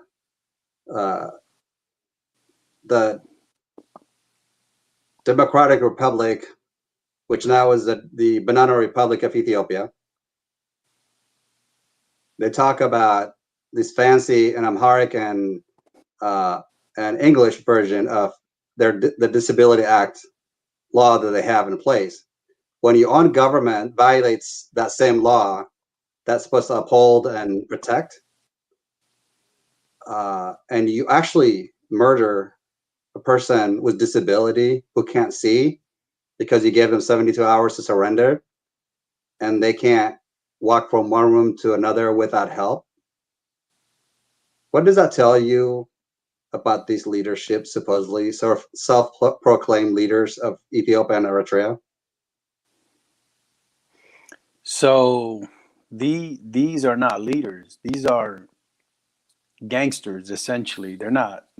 These aren't leaders, because a true leader would think about his entire nation. He wouldn't think about one group or one elitist group trying to, rule the other. And the topic, when people discuss what's happening in Ethiopia, and I'm not even including Eritrea, let's just talk about Ethiopia right now, is, they say, and I'm all about facts. So let's just talk facts. Like they say, hey, the TPLF has been ruling Ethiopia for 27 years. Okay, but why? How did they get there? Who are they? These are the questions that have to be asked, right? How did they come into power? Did everyone forget the Haile Selassie regime? Did everyone forget the Dergi regime? You know what I mean? That catapulted the TPLF to take over their country to better it. At least the way I read it and I saw history, right? Now, in every government, you're going to have issues. You're going to have issues where even when TPLF ran Ethiopia, you're not going to stop every single situation. Just like America, we have issues, right? When they try to take over the capital, we have issues. You're not going to be, no one's perfect. You're going to have criminals, you're going to have extremists. That's just the way government is ran. But let's discuss who benefited the most.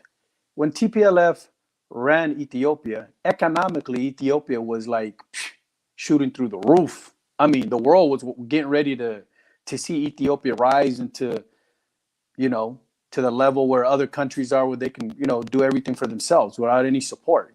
Famine was going to be gone, and the hydroelectric dam, everything. It was promising. But TPLF let off, and they let the election continue. So when the election came about, and Abiy Ahmed, and by the way, since he's murdering all Tegarus and TPLF, he also was in their administration, which tells you what? He was a plant. The whole time he had an agenda as Colonel Abiy Ahmed while embedded into the organization. That's how he rose through power. He didn't just come out of nowhere because some people decided to just put him there. No, that means he infiltrated the way he's moving now. One would believe he infiltrated the TPLF. You get it? The way he's acting now. So when you murder innocent people, blind people, that's a shame. That's not leadership. That's piracy. That's murder. That's a disgrace. You're never going to go down in the history books as a hero or leader or president. You'll always be remembered as the true junta. When they use the word junta, right? Abiy Ahmed is junta. The true junta is Isaias Afwerki. But let me make some points, and I'll move quick because I know we gotta move. So you guys got to understand my Tegaru brothers, right? And this is from an Eritrean man's perspective. The type of warfare they're utilizing against your people is not conventional. They're using communist type warfare. They're using Chinese and Russian type warfare on Tegarus. When you have 60, 70, 80, 90-year-old retired heroes of a people, and everybody knows they're legends, right? They're not capable of shooting or fighting or nothing. Some are handicapped and blind. When you kill them, you're not winning. Abiy's not winning for killing those people. All he did was turn them into martyrs. Now they're even more of legends. Now they're even more celebrated. Ridiculous. That's backwards thinking. That's how you know this leader has no experience. Because Absolutely. if you kill Captain Eritrea now, guess what you just did? Everybody's gonna play every video I ever made. They're gonna be like, hey, this guy, he was a true Eritrean patriotic. You lose. You just catapulted me to a whole different level. But the point of arresting and killing these older people, these legends, is to break the spirit of the Tegaru people. It ain't about TPLF. They know they kill these leaders, these legends, they're trying to break your spirits. Why would any dictator do that? Because he can't break your will. See, that's the problem. One thing about Tegaru people is your will is ridiculous. Your patriotism is unbreakable. You guys are willing to die before you lay down your arms, right? So what do? Right. So what do? You kill your legends and try to make you succumb, but they can't. That's not working because you guys are turning around and turning these people to even more legends. So it's all backfiring. This was not well thought out. Second point. Now that they're utilizing Russian tactics, there's a lot of people. I got a couple of Amhara friends and stuff that I know through Facebook. They'll say things like, "Oh, he was stopping a coup, right? He was stopping the Tegaru people from taking over Ethiopia." No, he wasn't. They hit that weapon stash. They hit that military base to arm themselves because they knew what was going to come. That's the truth. So instead of all the hate mongering and all the junta this, junta that, and the false patriotism, if everybody just spoke the truth, then everyone in the world will understand the truth. The kids, the people, America, UN, they'll start to understand. But what's happening is you got Eritreans saying TPLF has to go. You have Amharas and other Ethiopian militias and people saying they're junta and this and that. Incorrect information. Tell the truth. If you tell the truth, then everything will be clear for you and everyone will be able to understand what's really happening. Man, it's beautiful, bro, how you put it. I guess when I use the word bro or certain things, last time a couple of people called me like I sound like a gangster. But let me tell you something, man. This is not about gangsters. This is about human lives. So we speak it, we say it raw. We say it the way we see it. I'm sick and tired of hiding. I got people just like messaging me saying like, "Oh, you got to be careful. You got to be soft here. No. Let me tell you something. When you point out our heroes who were in their 70s, 80s, and 90s and were murdered, that actually unite us, not just the Garus. And Dawit, I talked to you before the show earlier, and I really appreciate. I know you're so busy, and you had a bunch of stuff going on, and so when I told you, like, man, I got to bring this, young man who just got back from back home, and I've got, so and so, and you're just like, okay, man, let me just like, gear up real quick, and so for you to jump in and show up to the show, I wish I'd prepared better and showed it, but thank you. Yes. So the many Eritreans around the world who's watching it. By the way, Abiy Ahmed does watch the show, believe it or not. So he's watching, he's hearing us. So thank you, because a lot of people appreciate you coming out, because I know there are some that are going to be negative for you being straight up and honest. And honesty to some people, sort of like wants them to hide behind the closet because they don't like to face the reality. But this Mostagar that you see throughout, this is what we're showing them. It has a value, it has a meaning behind it. And when they mess around with one of us, they mess around with all of us. So there's no, this and that. You go after 64 people specifically. Is it even worth it to massacre and destroy churches, mosques, rape women and girls like what Mengistab said earlier? 750 people just from one church in Aksum were just pulled up last week and massacred. Is that really what you're supposed to be doing when you're talking about fighting 64 people? And this was premeditated, by the way. He slipped a tongue in Amharic. He said he's been to the Ethiopian parliament that this was, he'd planned for over 2 years.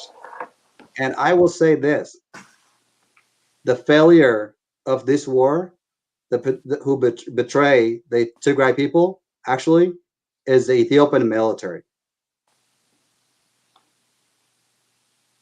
I think that's a sad reality, correct me if I'm wrong, but the military, the Ethiopian military, Captain Eritrea, should never allow this to happen, because in most countries, when you have this sort of atrocity, they would either walk away or they would actually defend the Constitution. So to me, it shows you the failure of the military that was put together, and you described about the economy. So I want to jump in on that.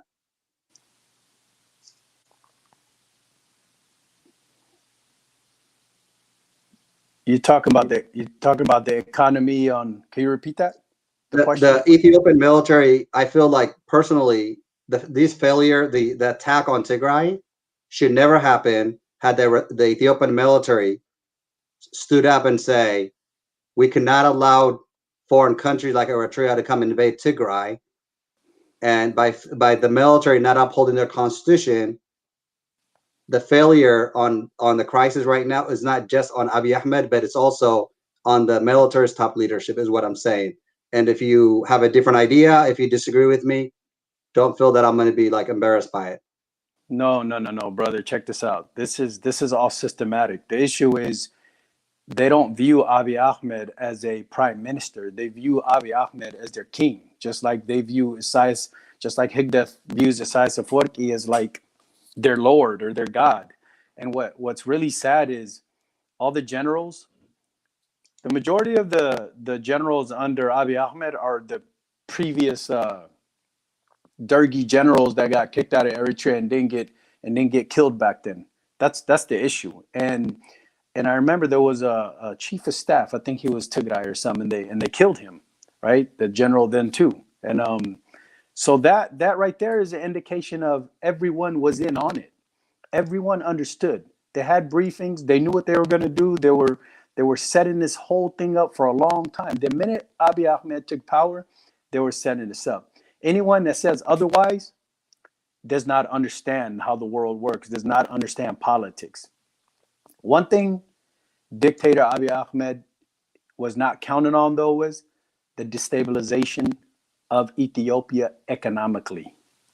To put it in layman's terms for everyone, whenever you have a basketball player that's a superstar and he makes a statement that does not go with culture or society, right? Like the Me Too movement, or says something about a woman. You ever notice all the sponsors hop off, right? They all leave him. He goes from being really paid to being broke. Well, here's the thing with Ethiopia. He chose to go to war with TPLF at the wrong time. How can you go to war with TPLF if you owe billions for the dam? So now, after this conflict is over, the true losers will be the entire people of Ethiopia. It doesn't matter where in Ethiopia you are. I don't care if you're an elitist, Amhara. I don't care if you're Oromo. You're going to lose. Here's why you're going to lose. Because you still owe billions for that dam. He can't pay it because he's exhausted all his funding to take down TPLF, which he still hasn't. I have yet to see one TPLF leader, Debretsion, or anybody being arrested. Nothing. All I hear is of innocent people dying. That's all we hear. And sadly enough, when this conflict ends, regardless how it turns out, he will be in debt. He's in debt to UAE, because you know they're going to get him for their money. They were already in debt for the hydroelectric dam, the Gur Dam. Billions of dollars are going to be, requested for that too, and it's not going to be complete. And now you have Sudan jumping in the mix saying, listen, that belonged to us from the past. I don't know how you guys even were able to control the Blue Nile. You know what I mean? It supplements 85% of our population, to include Egypt. So everyone has special interests. So now Ethiopia is no longer going to economically boom. Eritrea definitely ain't going to economically boom, because Eritreans are used. You know what's sad, Mike? Eritreans are used. We're used to this. We're used to the rape. We're used to the killing. We're used to the pillaging. We're used to not being able to speak freely. We're used to all this heinous crimes that dictators bestow upon the people. Tegarus are not used to that, because they had their own sovereign nation. They were doing their own thing. They ran the Ethiopia. They were free, and there was pride, and nobody dared to challenge that. All they did was destabilize the Horn and allow our people to die. Majority of Tegarus. This will go down in history as the biggest war crime genocide. And then Eritreans will also pay the price soon. You'll see. because it never gets better for my Eritrean people. And that's why I'm here to speak on behalf of innocent Eritreans that don't want to go to war with Tigray. We don't want Tegarus to die. We don't want our neighbors to die. We don't want our cousins to die. We don't want to destabilize the Ethiopia, because if Ethiopia would economically boomed, that would have flowed down and trickled to Eritrea too, right? That's the hope. So yeah, it's nonsense and it's a disgrace. And Tegaru, to your point, were the first from day one to support Eritrea's independent from Ethiopia. What's sad is that the Amhara elite thinks somehow they can dance with Eritrea now, but later their goal is to destroy Tigray and hope to move over to Eritrea and fight Eritrea and take over the access to sea, which is the biggest pain that the Amhara have failed to understand, that Eritreans' independency means it is like a country that they no longer have a control over, and that's being the hate, because the dialogue also, both Eritrea and Tigray speak in the same language in Tigrinya. And you mentioned earlier about the preparation to lead into this war, the massacre of General Sare Mokonnen, I think is what you were referring to, that was assassinated. Of course, that was a premeditated plan by Abiy Ahmed, and nobody's questioning that. I want to have the opportunity to ask a couple more questions to Zeru, and then I want us to have an opportunity to have a shorter answers, but also to cover about the Sudan, the dam, and everything you talked about, Captain Eritrea. I want us to get back toward the end of our conversation to that. So Zeru, thank you. Zahawi, Aligerka Nimsbai. ያው ተዛረባታት ብጣዕሚ ገፊሕ ስለ ዝኾነ ያው ትዕግስቲ ጌርካ ከምዚዩ ንኣነ ዕድል ምሃብካ ብጣዕሚ ክብረት ይሃበለይ ዝሓወይ ካብዚዩ ያው ውስጢ ከቢለ ሓደ ሓሳባት ካባኻ ዝሓቶ ምናልባት እውን ብዙሕ ከይተንተና እቲ ኣብኡ ሓደ ቦታ ንኣኻ ዝጎድእ ከይህሉ እየ ምናልባት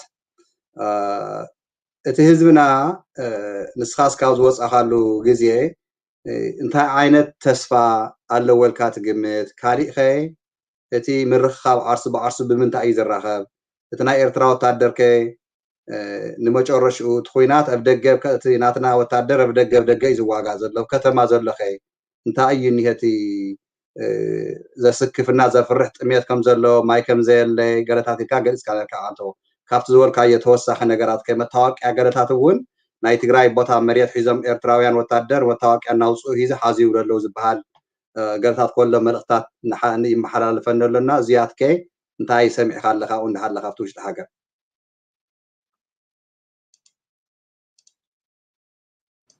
ኣብቲ ያው ከምቲ ትብሎ ኣለካ እቲ ናይ ኤርትራ ይኹን እቲ ናይ ኢትዮጵያ ወታደር ኣብ ከተማ እዩ ዘሎ። ሕዚ ከምቲ ዝፍለጥ ደቂ ኣንስትዮ እውን መፃ እየን ዘለዋ። ደቂ ኣንስትዮ ኣሕዋትና ኣዴታትና መፃ እየን ዘለዋ። ምፍርራሓት እውን ኣሎ እዩ። ከምኡ እንተኮይኑ እውን ኣብቲ ኣነ ዝነበርክዎ ግዜ እውን እስካዕ መቕተልቲ እውን ነይሩ እዩ ማለት እዩ። ሕዚ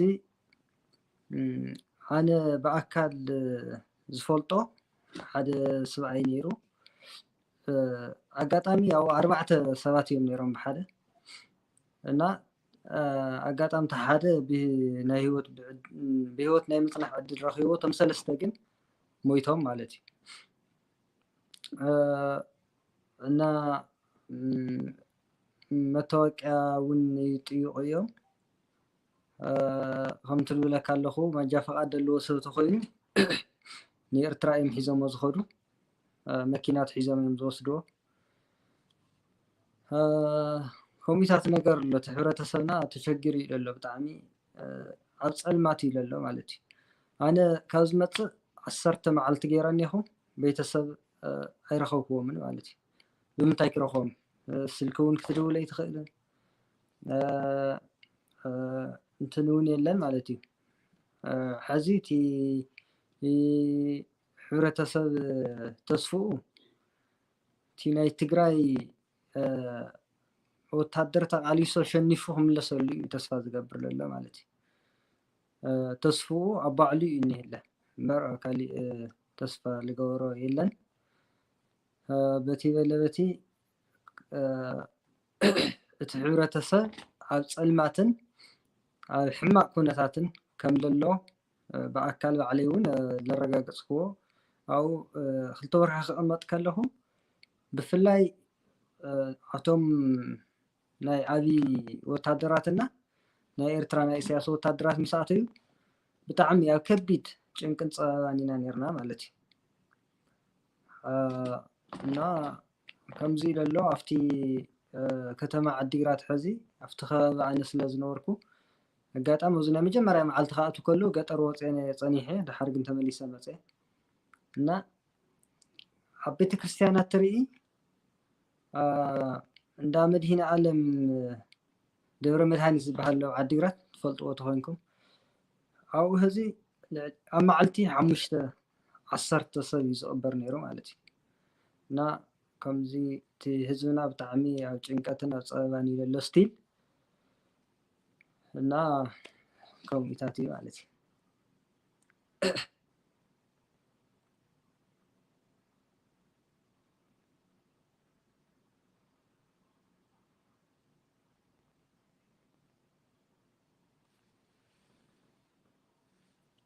Hey, Mike, I think you're muted.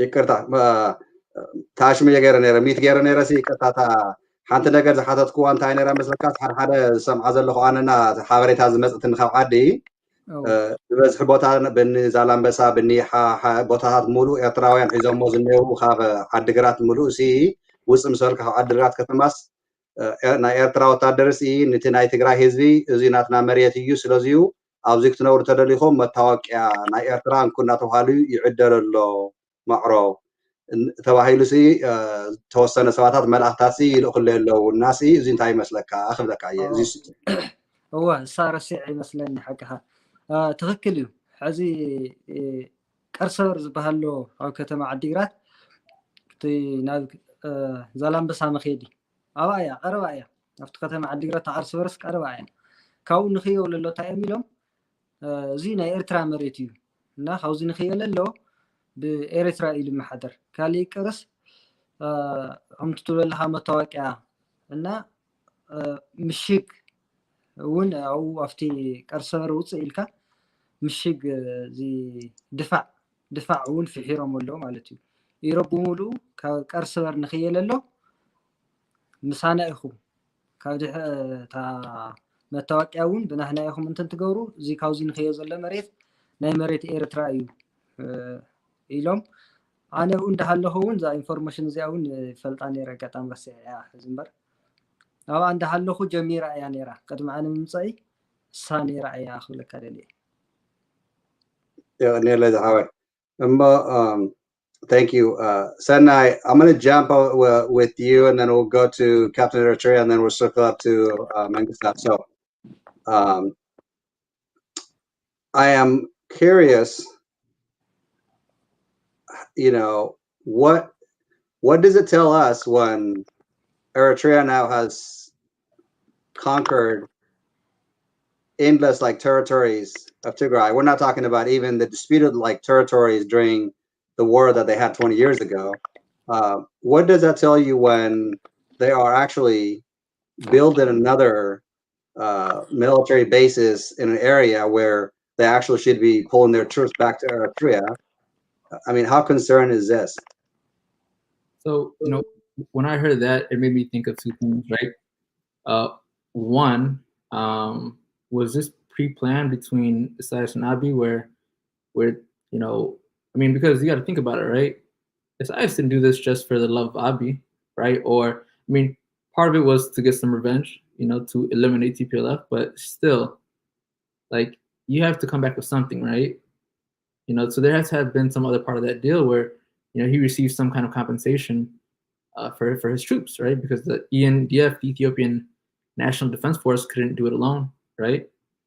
And then after that, the second thing I think of is, did Abiy, you know, did he agree to this deal, or was this something that he has no idea of, and he's looking like, wow, what's this ICE doing? Because you know, Abiy is a dictator, but you can't trust another dictator, right? You know, what do they say? Why do hyenas walk next to each other? Because if one walks behind the other, you know, they're gonna get bit, right? And that's what's happening. They're both dictators, but you know, I don't know if Abiy, if he even knew that this was gonna, you know, this is what Isaias had in mind, or maybe he did, and he was like, forget it, you know. And if he did know that, what do, you know, his supporters have to say about that? That he was willing to give a part of Ethiopia, because Tigray was part of Ethiopia. We're not anymore, but you know, we were part of Ethiopia, right? So sovereign nation giving up someone's land, you know, unilaterally, right? He didn't consult with anybody, as far as we know. He's just telling Isaias, yeah, you can have some of this land for helping defeating TPLF, right? So it just doesn't look good, right? Now, along with that, you've got Eritrea coming down, taking, you know, Isaias, I should say, Isaias coming down, taking land from Tigray. You got the, you know, Amhara the Fano coming up, taking southern land from you know, from Tigray, right, and some western land. And you know, supposedly Sudan is also starting to claim Humora and some of the other lands over there too, right? So it's you know, I mean, you know, what I believe 100%, like we're gonna get it all back, if not more, right? But still, it just is like, it's confounding, you know, like we're a sovereign nation. You have Eritrea, you have Sudan, all these people coming from all different sides, taking, you know, part of, you know, what's supposed to be Ethiopian land, right? So, you know, I mean, if they want to continue going ahead and supporting Abiy, the Ethiopians are talking about, that's cool. But at what point, you know, they say, hey, all right, forget the Tegarus, they're dying, there's genocide, forget them, who cares, right? But at what point do they start realizing that this is bad for Ethiopia, right? Dawid already mentioned economically and everything else, but at what point do they do they realize that, you know, Ethiopia is not going to be any longer, right? So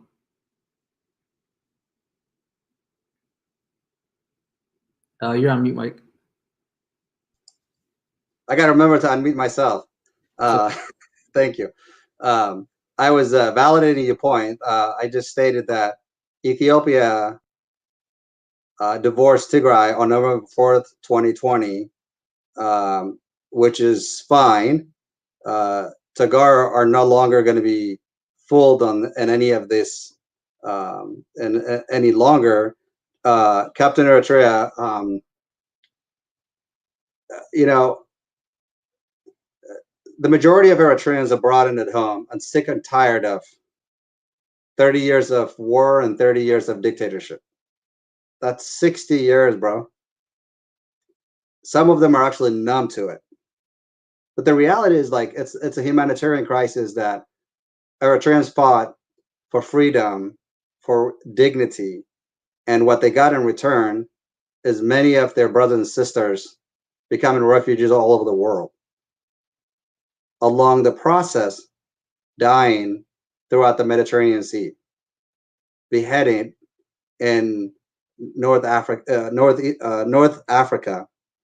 as we've seen it many times. Eritrean women's been abused and enslaved and raped for over 30 years, internally and externally.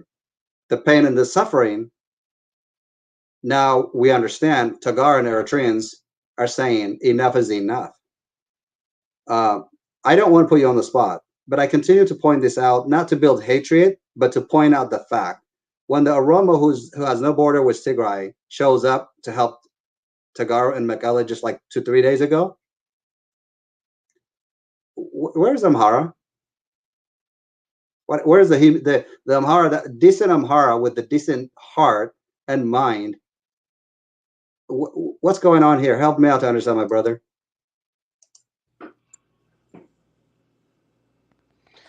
Well, so obviously DIA, you know, dictator Size 4, he was not elected by the people, just like Abiy Ahmed was not elected by the people. They took power, and then they've been running since. And every time you want to hold an election, they start wars like Badame.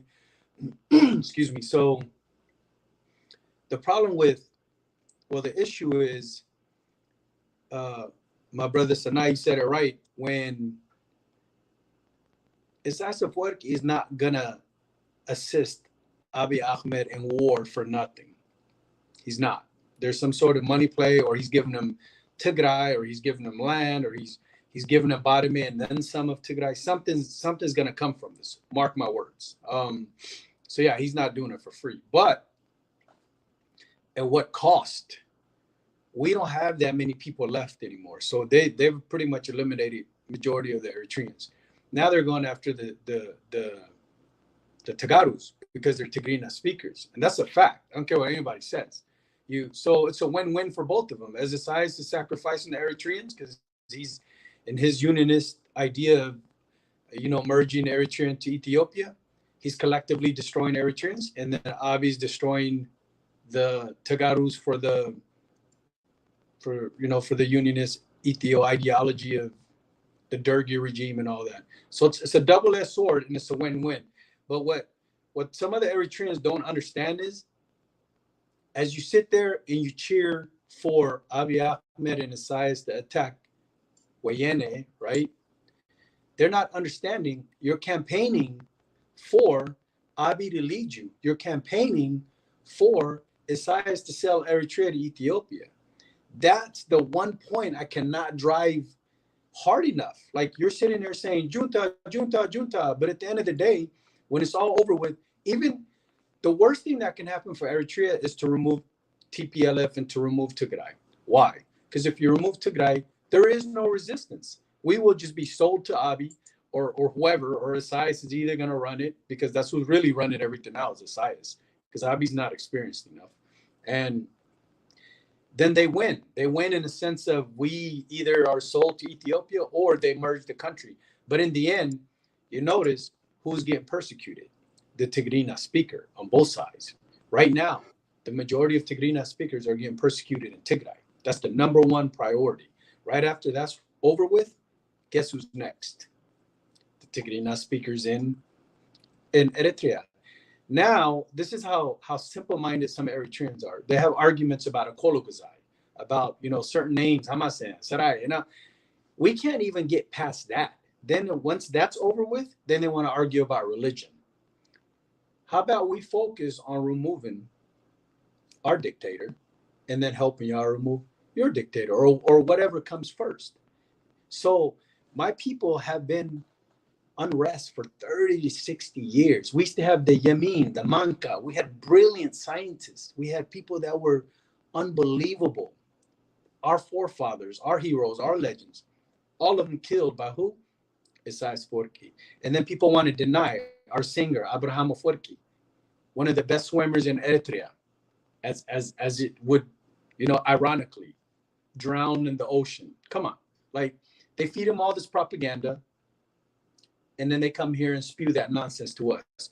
But here's the thing. We got into a little Facebook back and forth today because somebody mentioned there are people that spew Higdef propaganda nonstop all day long. You see the YouTube or Facebook lives, YouTube lives, right?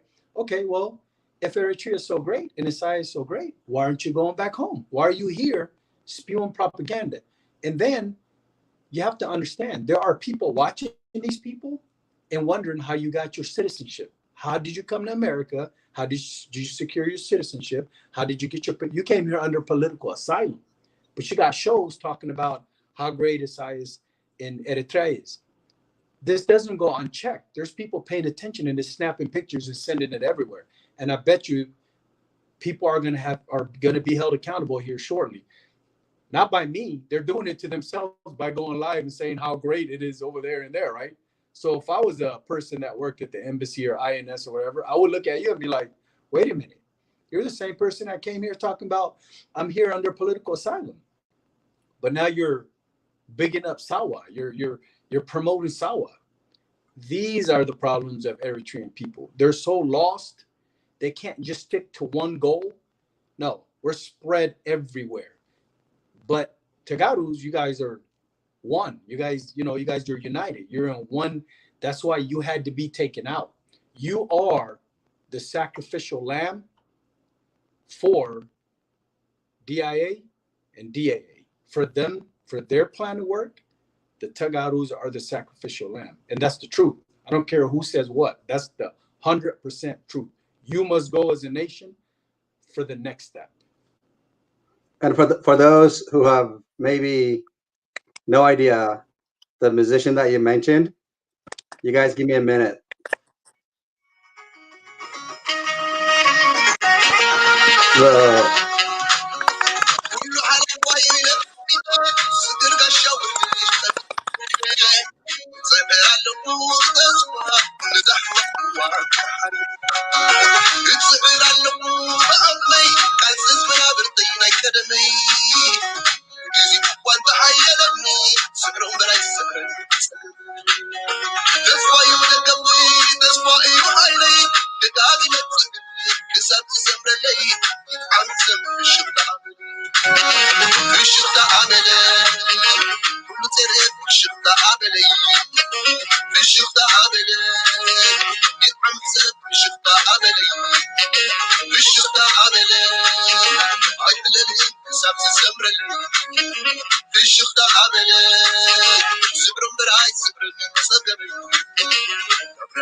So you know the phrases. We all know the phrases. That's a bias one, you know. So it's.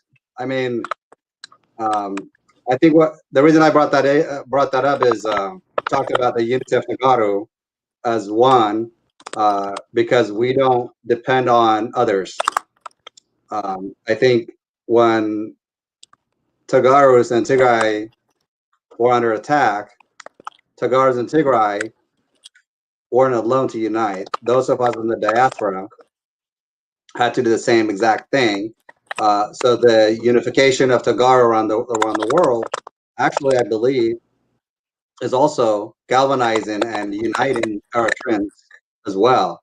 And those who are confused, I don't think they are. I think they are delusional to support a regime that has massacred and tortured his own people for 30 years of dictatorship in Eritrea. So I hope that one day Eritreans and Tegaru can dance on the street of Mekelle and the street of Asmara together, listen to songs like this that has no division because we all understand from word to word. So that is my statement, my question. And I'm going to jump back to you. You can briefly answer this question for me, and then we'll go back to Mengesab. Is land grabs by Sudan. Do you think I should feel sorry for the Amharas now that their land is being grabbed by Sudan? That was a hypothetical question, maybe, but hey, I just got to throw that at you, Captain Eritrea. That's for you. As Tigray, I'm angry. And rightfully so. Sorry we have a little bit audio overlap, but rightfully so. So, you know, when I hear Sudan capturing the Amhara territory, I'm not opening champagne and celebrating playing the music that I'm having you guys listen to, because civilians in the Amhara region are now losing their life and dying. I don't dance for that, but for the fact that Sudan actually is grabbing land, I am static, actually, to be honest with you. Mike, just before we continue here, I just want to make a slight correction there. Sudan is not invading Ethiopia. It's not invading Amhara. They're taking back land that was right. 1902. Going there back was a to land. Sure, I get it. Okay, but so at the end of the day, so there's not. So I don't see why we need to come to the aid of Amhara. I mean, like you said, it's a hypothetical question. Why would we come to the aid of Amhara? Ethiopia is a separate entity. It's invading Tigray as a separate entity. So we don't have. How can we be advancing Ethiopian agenda if Ethiopian agenda, all it stands for is oppressing Tegaru? So you're right. It is an absolute hypothetical question. And I don't think we should discuss about this, Sudan being a part of this war unless we're talking about how if Sudan, if Ethiopia has to, puts its attention towards Sudan, then it helps Tigray because then Ethiopian forces are spread thin, and we are able to gain access a supply route through Homora, which is the western border with Sudan, which is currently controlled by Amhara forces and Eritrean forces, because it's a very strategic position. Also, because Homora is so close to the Eritrean border, and it's also so close to the Amhara border that it's very hard for Tigray forces and for TPLF sitting in Mekelle, the capital, to have coordinated some kind of rescue and to mobilize its troops all the way to the western border, because Tigray can't, spread its defense forces all across the four corners of Tigray because you would be, spreading thin your defense forces, and that would just make Tigray weaker. So, the tactic that Tigray used was just to mobilize and concentrate on area by area by area. But as far as Sudan goes with this war, the only thing we should talk about is how Sudan attacking Ethiopia and vice versa is positive for Tigray because then Tigray can focus on driving out our invaders. But as far as Amhara, whatever, Amhara always tries to get into politics it really does not need to be in. For example, how can Amhara skip over Tigray and start talking about Aseb and Eritrea ports? What connection do they have? What the hell do they historically have to besides selling off Eritrea, which is probably the most disrespectful and distasteful thing that they've ever done in the history of the region. What benefit, what positive thing have they done for the ports there at the Red Sea? So I appreciate if we just talked about Sudan in terms of how it could help Tigray in the situation. But as far as Amhara, I don't think we should even mention Amhara. I like that, bro. I mean, I'm with you on that 100%. I just, I know it was your turn for that matter, so I apologize that I was trying to gauge Dawid's like reaction to that. The Amhara, the reason I brought that to David was like I was going to go to you and then come back to him was in the last couple of days, the Amhara are now questioning why Eritrean troops are in Tigray, just as Sudan advances taking most of Sudanese territory that it alleges in 1902 it was taken from Sudan. To your credit, Mengestab, thank you. But Captain Eritrea, I'm going to give you a chance to jump in for a minute or so, and then we'll jump up to Sednai, and then I can ask Zeru a couple more questions. And I know it's getting late for all of us. We can wrap this up.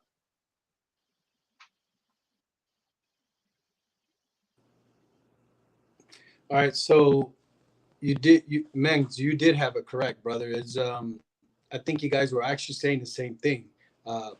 Now, it is brilliant, and I hate to say this, for Sudan to step in and take their old territory back. You know why? Right. You know why?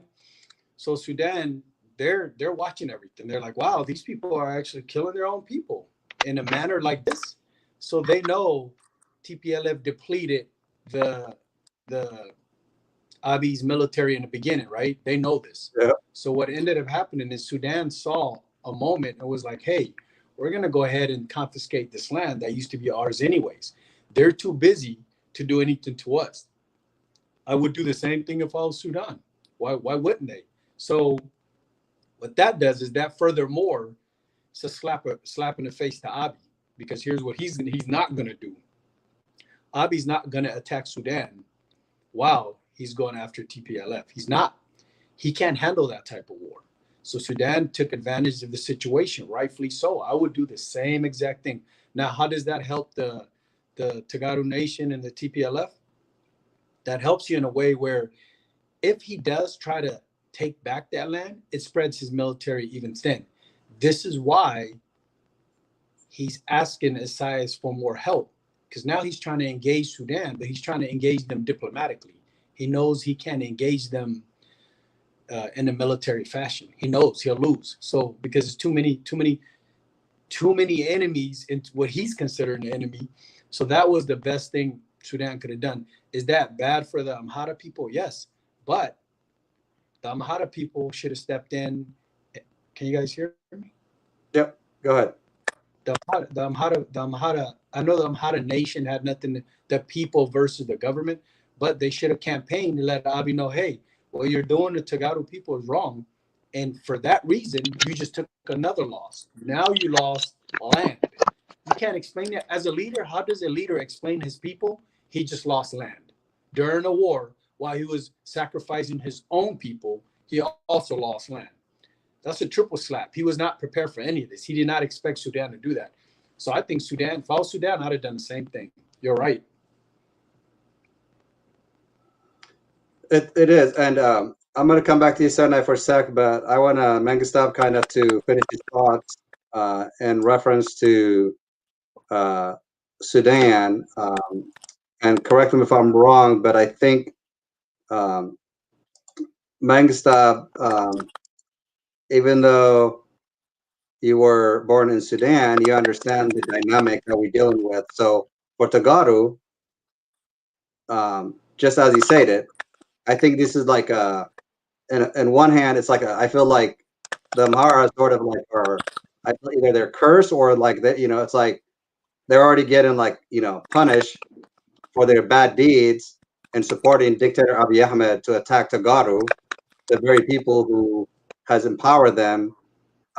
In fact, when Eritrea and Tigray fought the war in 1991, I think they had like an opportunity. So the Tegaru have been, trying to keep Ethiopia intact. The Amhara has been pushing in the destruction of anything in Ethiopia. And Mengistab, I want you to elaborate this, by the way, including the dam.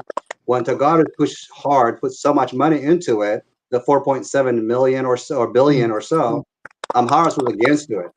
Now they're crying and saying, "Oh no! This is our dam now! No!" So jump in, take over.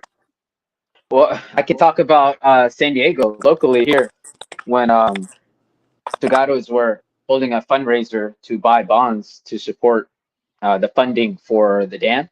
There was a demonstration out here by mainly Amharas. They represented the Ethiopian Community Center, but we all know that they're just a bunch of Gondarians, Gojam, or whatever these regions. I honestly don't pay attention to Amhara history, politics at all. I feel like it's just unnecessary and useless because if you go back, we don't need to go back to Zemene Musafin, like the kings or whatever.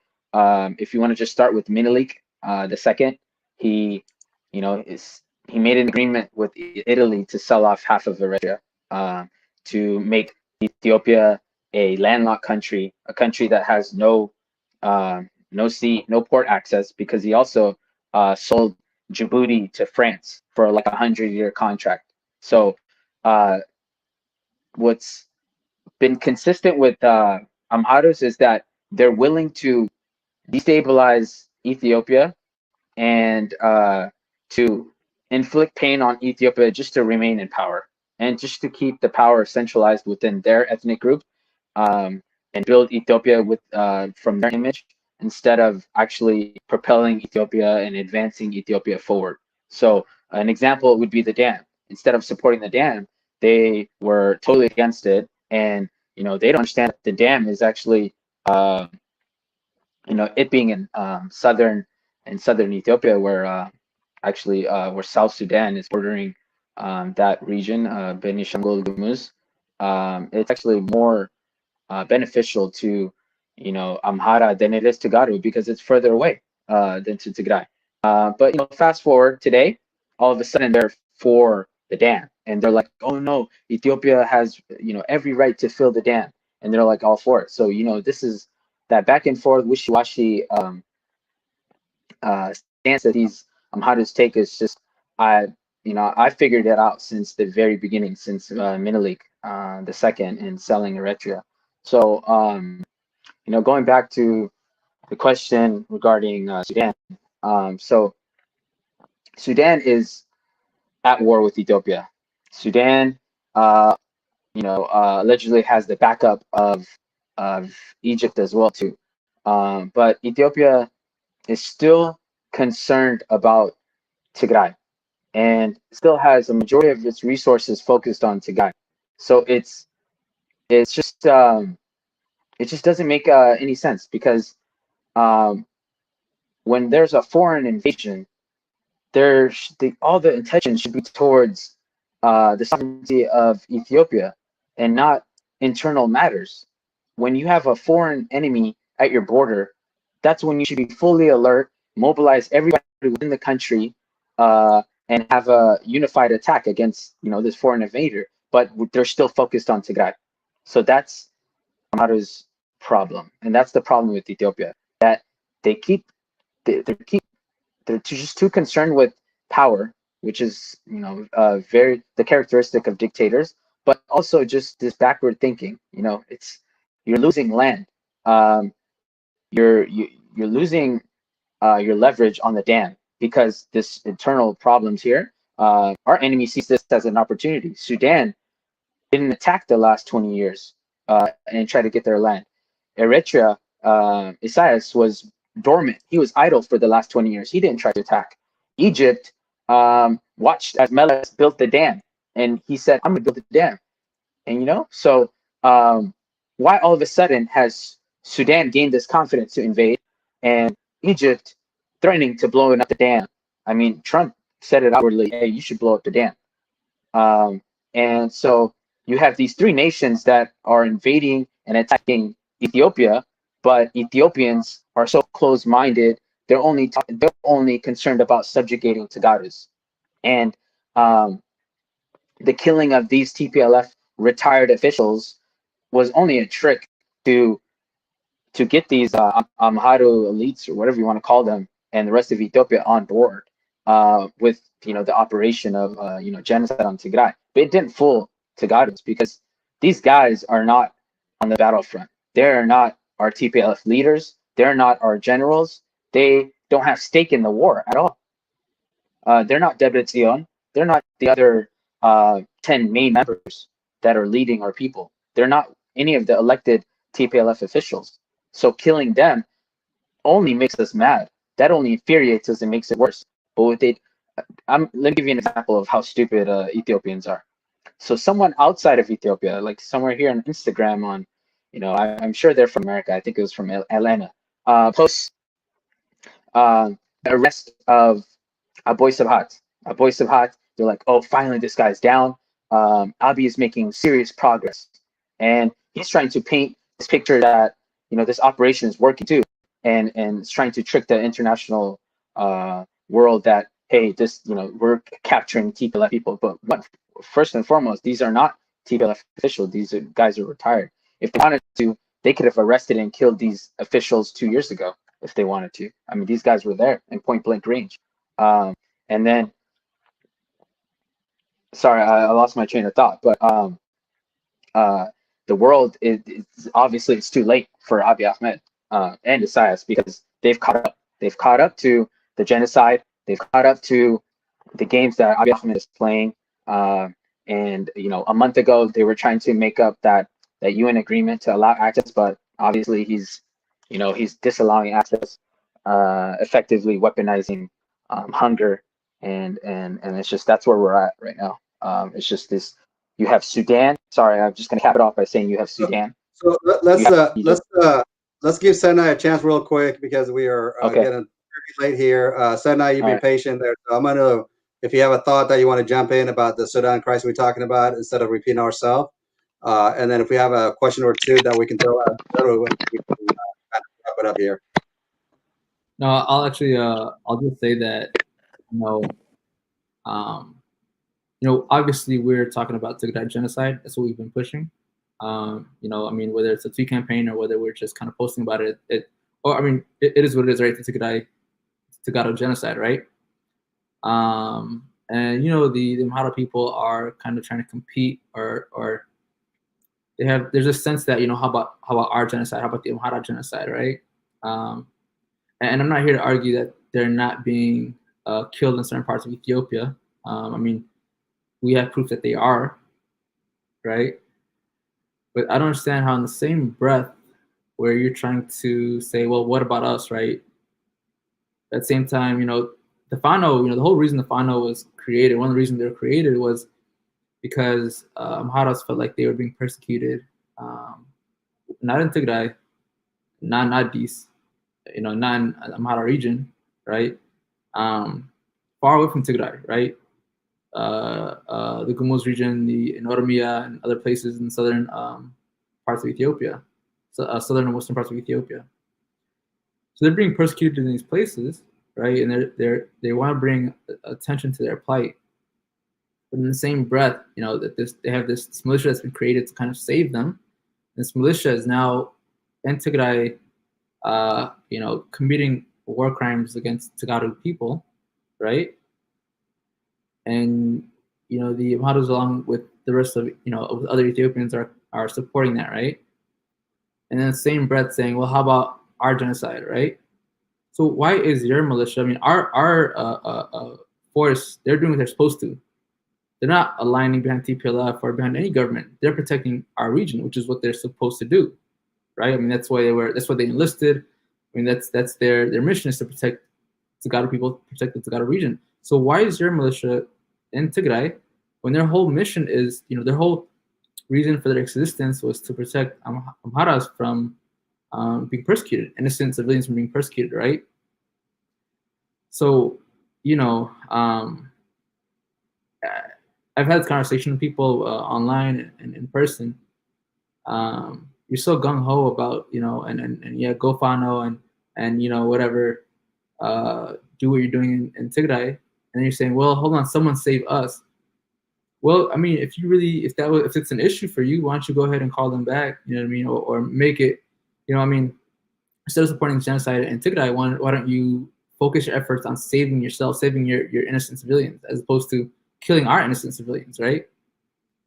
So, I mean, that's all I'll say about that. I don't have anything to say about Sudan. Sudan's doing their thing. So, I mean, I 2 months ago I would have been angry, but then again, 2 months ago when it happened, right?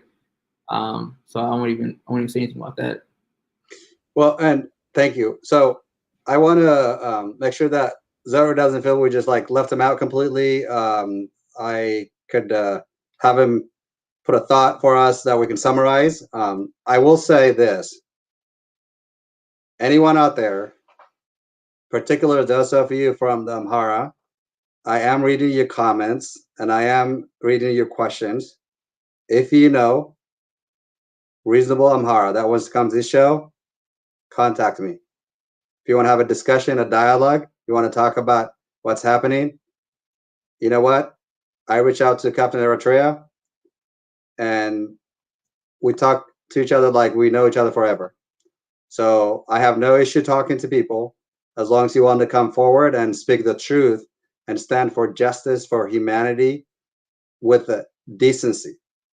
So that is why I say what Sudan is doing to take its land and whatnot. I heard even Sudan is now claiming Gondar and Hamara and some other part of the country belongs to it.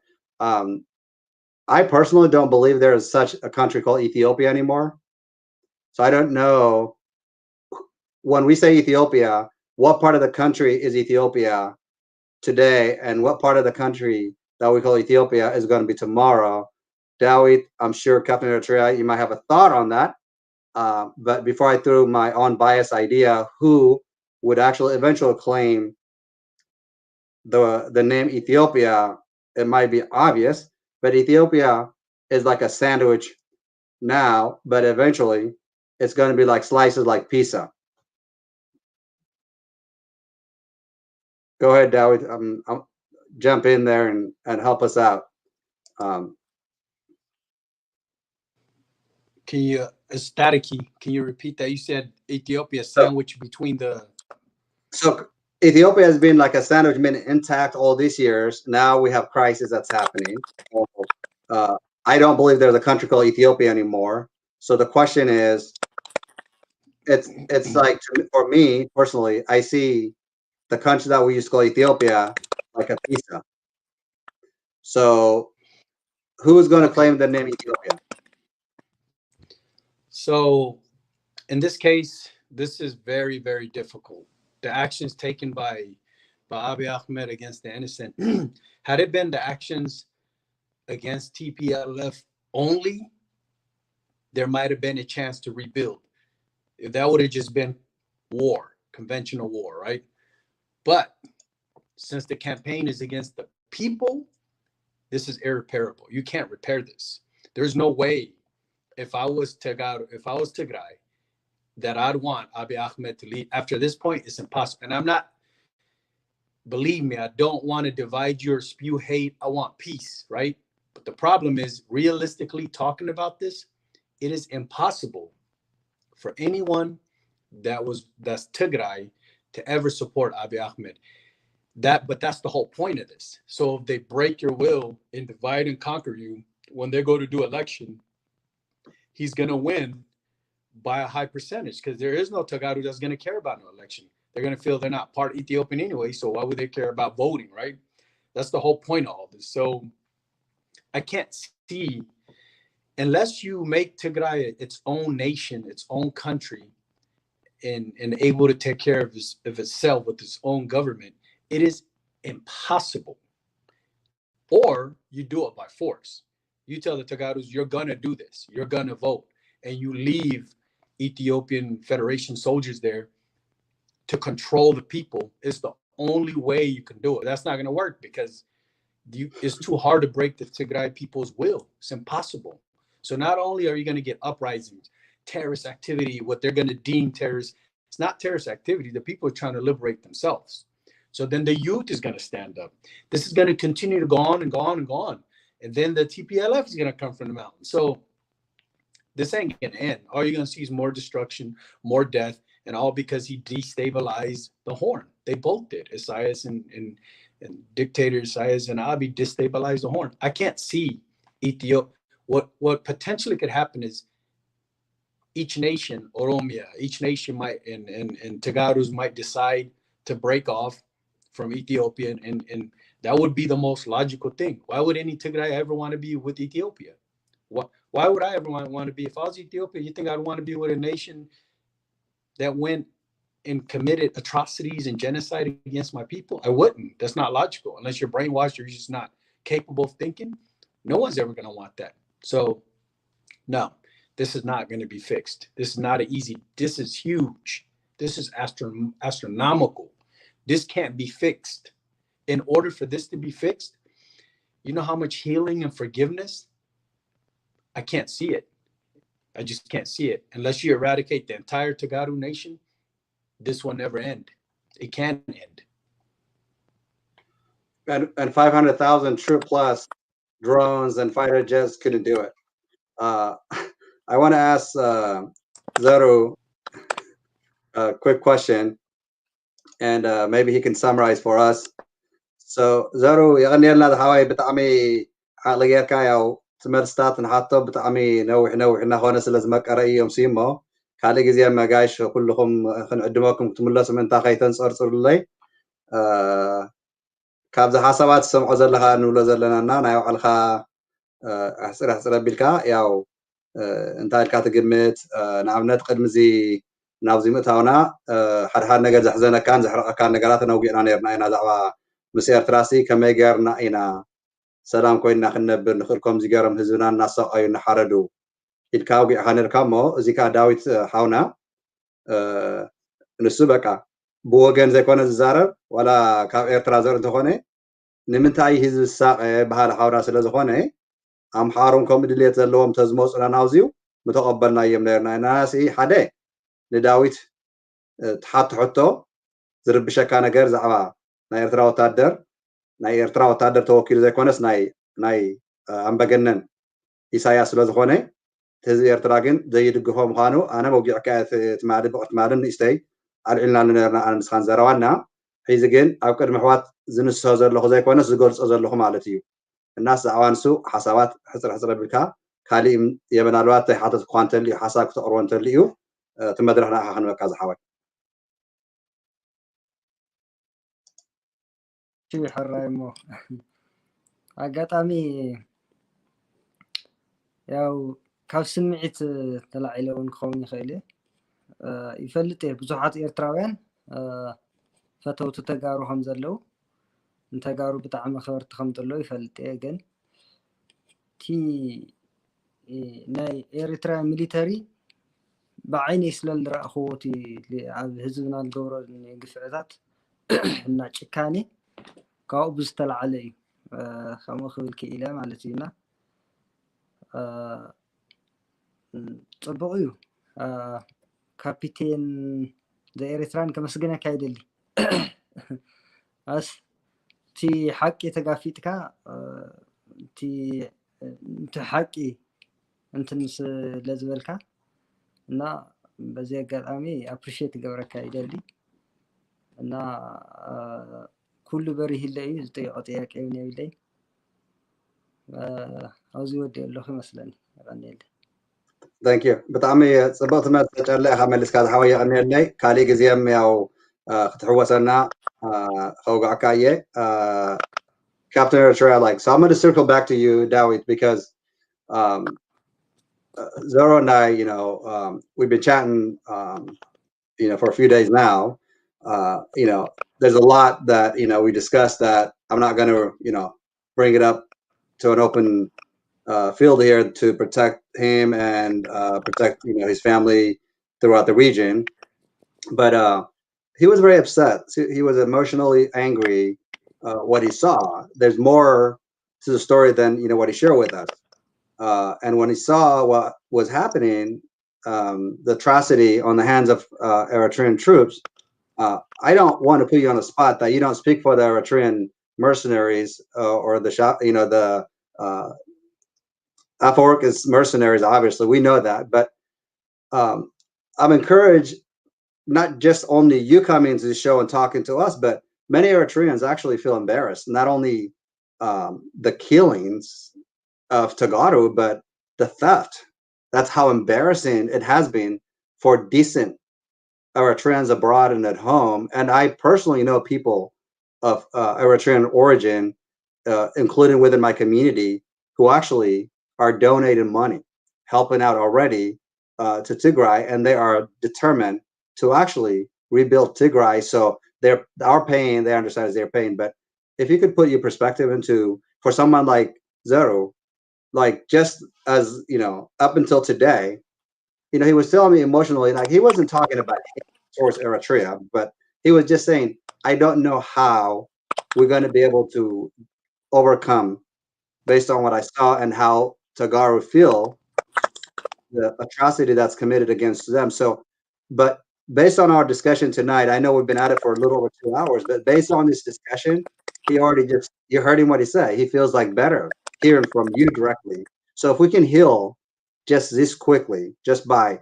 engaging, why is it that we can't do that throughout the continent of Africa, and particularly in the Horn of Africa? Well, the issue, my brothers, it's a big issue. It's big. We're Africans and Eritreans and Ethiopians, tribalism. You got the Amharas thinking about the Lion of Judah and taking over the whole horn because they think Haile Selassie was a god king or whatever. And then you have Eritreans who are super proud to be Eritrean because they think they're special. And we're special people. But you got to be able to differentiate what type of Eritrean you're talking about. Are you talking about the Eritreans that hijacked Eritrea? I mean, are those the Eritreans we're talking about? Are you talking, because that's Higdef, right? That's Higdef. Well, I personally don't count them as Eritreans. They stole my country. So the decent Eritreans, like my family, and majority of 80% of Eritreans that want peace and prosperity with Tegarus, our neighbors, that want peace with everyone.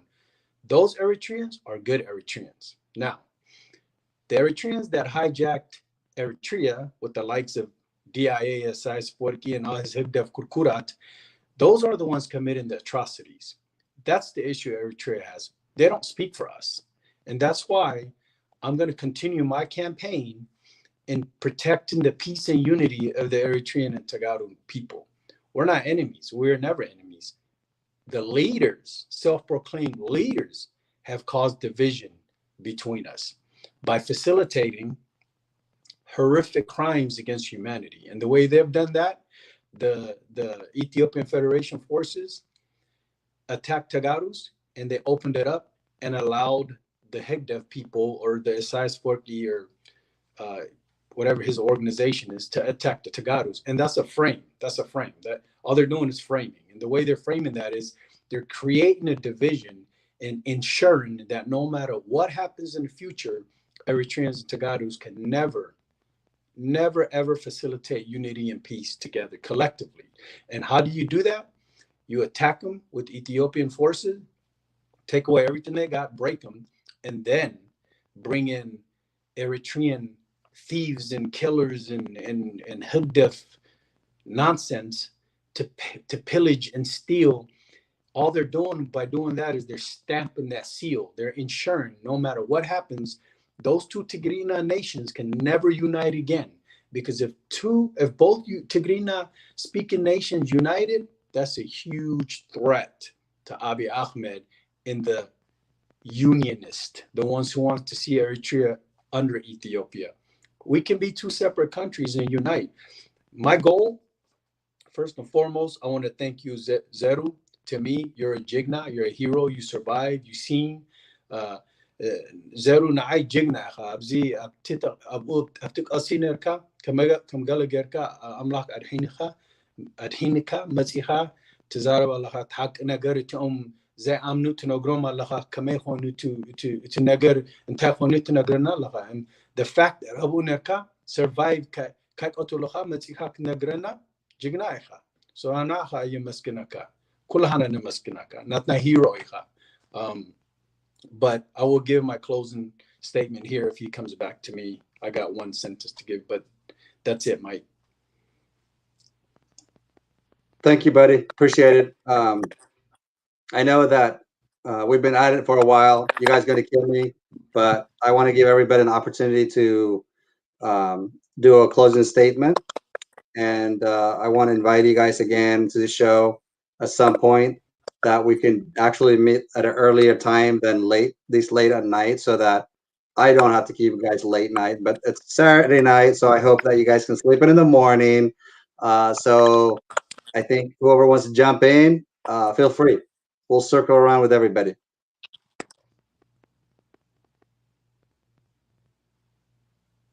I don't mind going. I want to touch up on the naming of these Isaias troops. They are Isaias does represent Eritrea, the government, whether it's a dictatorship or democracy. Unfortunately, he did steal Eritrea, and he is Eritrea. So the reason why we have to maintain naming these troops as Eritrea, as Eritrean, is because someone has to answer for, the atrocities that they've done. And it's not like innocent people are going to be put to court. Why should an innocent person in Eritrea come to court for what did he do? He did nothing. Who's going to court is Isaias and those troops. So those troops may not survive. If they do, then they're in jail. And then the things that were looted, all that stuff, that has to come back. So why would an innocent person feel like he is in danger? He didn't do anything wrong. So Eritreans inside or outside have nothing to worry about, and TPLF is not going to come in there and start looting or start attacking, sites, private citizen sites or buildings or infrastructures. We have yet to do that today. The missiles that we sent earlier in the war was at the bases at the Asmara airport because there were flights flying over Tigray, and they were deploying troops, Ethiopian troops, into Asmara so they can cross into the border and fight Tigray. So yes, Eritrean regime is responsible for it, but this Eritrean regime has to go. It's a dictatorship anyway. So punishing Eritrea, the dictatorship, and the troops is a must. If you commit crime, if you're Chinese or Korean, it doesn't matter. If you commit a crime, you're gonna go to court. You're gonna see your day in court. But I'll tell you this: no Eritreans, no innocent Eritreans will be punished or will have to suffer the crimes of Isaias and his troops. They won't. Why should they have to? They won't. So all the things that were stolen and looted, they will have to be returned. Isaias will stand in court for the crimes that he's committed over the last 30 years since 91. And these troops that have survived, honestly, I don't even know where they'll go. I mean, there's no jail that can, there's no jail for these animals, to be honest. I don't know if there's a cage for these animals that they could be put in. But sadly, Isaias has stolen Eritrea, and he represents Eritrea, and anyone that has their hand in this crime will have to answer for it. And I'm pretty sure that the innocent Eritreans will be shielded from it because they have no. I mean, why attack innocent Eritreans inside Eritrea? But as far as closing remarks go, I want to reiterate for all the people who are first English speakers and are not able to read all the reports in Tigrinya, but we are winning this war tremendously. Enemy's army, whether it be Amhara army, Eritrean army, the Ethiopian army, are reduced to 20% or less. How am I saying 20%?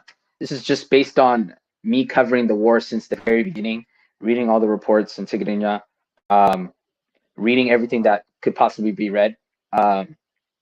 They are reduced to 20% or less. How do I know that? Fresh troops are being deployed each time. Each time they suffer a heavy defeat, fresh troops are being resupplied. So their armies are dwindling down. Their defeat is also made clear in their deliberate attacks on the civilians. So our losses come in our civilians that are being attacked, our properties that are being looted because our cities are not being defended. The guerrilla warfare style is, where you come down from the mountains and we selectively attack the cities and, free them from the invaders. Going down my list, I'm almost done here. So TPLF is at full force. Eritrea, Amhara, Ethiopia, once their armies are reduced down to nothing, these territories will be unprotected. That's for a fact. And then finally, last thing I want to say is our primary focus is to direct our energy towards the protests, towards the new administration, because the current administration is trash. As you know, Donald Trump, since the very beginning, he endorsed this. Secretary Pompeo also endorsed this. Trump himself wasn't able to follow Twitter guidelines, but yet he was fit to be president, and he allowed what's going on in Capitol Hill. That he fully endorsed that, and that's why he ultimately lost his rights on Twitter. So focus on energy on the new administration, which begins on the 20th in a couple of days. And then we got to focus on pressuring the international community to intervene with action, with aid, and it's certainly working. The European Union has repeatedly condemned the regime. The UN has condemned the Ethiopian regime and Abiy Ahmed for purposely blocking aid, weaponizing hunger. And the saddest thing that I've heard so far is that there are people dying in their sleep out of hunger. So they'll sleep hungry and they will never wake up because they're dead. Their body is no longer getting nutrition, and I mean it takes energy to keep your body moving. So if you're out of energy and you're sleeping already, your body doesn't have energy to wake it up, to spark the body, and so it stays sleeping and these people die. So that's how I'm gonna end it. Thank you. Thank you, Mixed Up. Sanai, jump right in, buddy. First of all, I want to say to Zaru, thank you very much for that as a jigna. Like if people don't know or if they haven't heard from anybody like Zeru who's come from Tigray, they threaten you, they harass you, they do all kinds of stuff before they let him get to America. They give him the whole 9, right? Interrogations, threatening, their families. They speak up if they say anything, they make it known. If anyone's seen any interviews with anybody who's been back to America or Western country from Tigray, they let it be known, like, yeah, the officials, like, they should have threatened us and our families. So for him to come out here and kind of tell a story, I can't even imagine, right? So thank you for that. And I would just like to end it by saying, everybody, you don't have to be Tegaru, Eritrean, Oromo, Amhara, whatever. I mean, if you have a heart, right, like, get involved, do what you can. I mean, even something as simple as tweeting pre-made tweets, you don't even have to come up with the tweets yourself, right? That makes a difference. So just everyone, get involved. If you don't speak Tigrinya, if you don't speak English, whatever, there's groups for you to get involved and and help stop this genocide on the Tegaru people. And I mean, it's been 74, 75 long days, but I'm ready to go, and I see everyone else here is ready to go for 75 more if that's what it takes. It's Aotina. So I'll end it. Thank you, guys. Thank you, Senai. Captain Eritrea, just in case you have something to throw in there, I'm going to give you a bonus time to jump in. Is this my closing or bonus? Oh, close? You could do you could do both. You want me to close, bro? You get extra time. Yep, we're gonna. Oh, sweet. We're gonna wrap it up. So,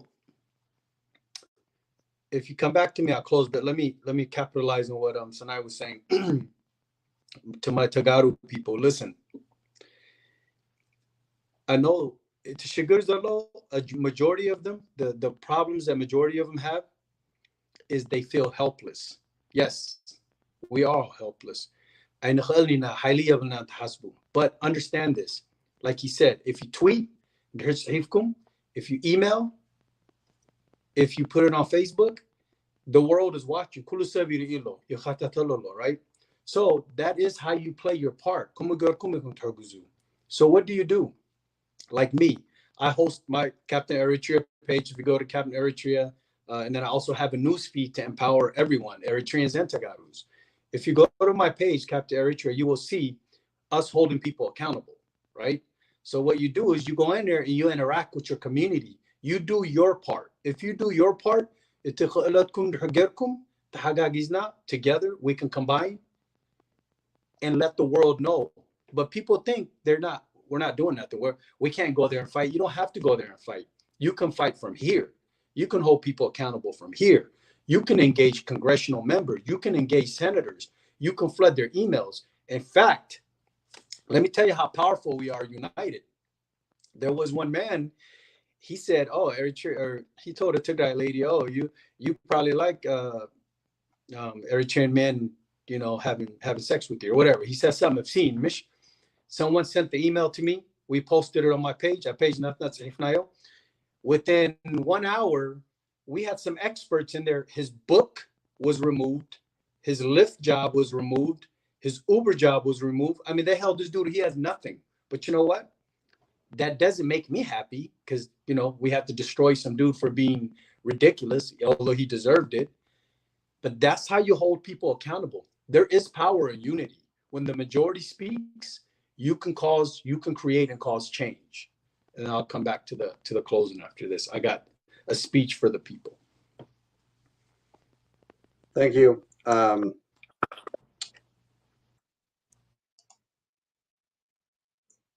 ዘሩ ያው ትዕግስቲ ጌርካ ስለተፀበኻና ይቀኒየልና ያው ኩሎም ኣሕፅረ ሕፅረ ቢሎም ናይ መጨረሻ ሓሳባት ስለ ዘቕርቡ ዘለዉ ኣንቶም እኳ ኢለ ነይረ እየ ናይ መጨረሻ ክንዓፅቦ ስለ ዝኾነ ሓሳብና ዝተረፈ መልእኽቲ እንተሊእኳ ሓሳብ እንተሊእኳ ሕፅረ ቢልካ ንክትገልፅ ዕድል ክህልወካ እቲ መድረኽ ክትቅፅል ትኽእል ኢኻ ዝሓወይ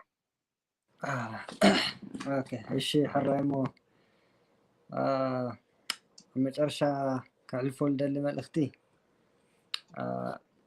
ያው እዚ በፅዕና እንሄለ ወራርን ጨፍጫፍን ተጋሩን ኤርትራ ኣሕዋትና እውን ኣብ ጎንና ኮይንኩም ሓገዝኩም ንክትገብሩ በዚ ኣጋጣሚ ለለና ተጋሩ እውን ተስቢ ሚድያ ብልካዕልናዮ ንትግራይ ሄልፕ ጌርና ካብዚ ንክንወፅእ ፃውዒት ትገብር እና በዚ ኣጋጣሚ ብጣዕሚ እየ መስግነኩም ይደሊ ሚኪ እውን ኩልኩም ኣብዚ ዘለኹም ንትግራይ ትገብርዎ ዘለኹም ኣስተዋፅኦ ቀሊል ኣይኮነና ቴንኪዩ ብጣዕሚ እየ ዝመስግን ትግራይ ትዕወት ትግራይ ትስዕር Daniela. So I think Sen and I touch bases on tweets. So before I come back to you, Captain Eritrea, and then I do my closing statement, I want to point out January 22nd, which is next week, the original worldwide protest was postponed to January 28th because of the current situation in Washington, D.C. is concerned many Tegarus around the U.S. to decide not to continue on that day. However, Sydney, Australia, Seattle, Washington, Minnesota have decided to move forward with that date, January 22nd, 2021. The rest, we are planning to do our actual protest on January 28th, 2021. January 20th, which is the presidential inauguration date, we are going to tweet that day congratulating Joe Biden and Kamala Harris, but also reminding there's genocide in Tigray. So we will have an actual platform and a topic that is going to be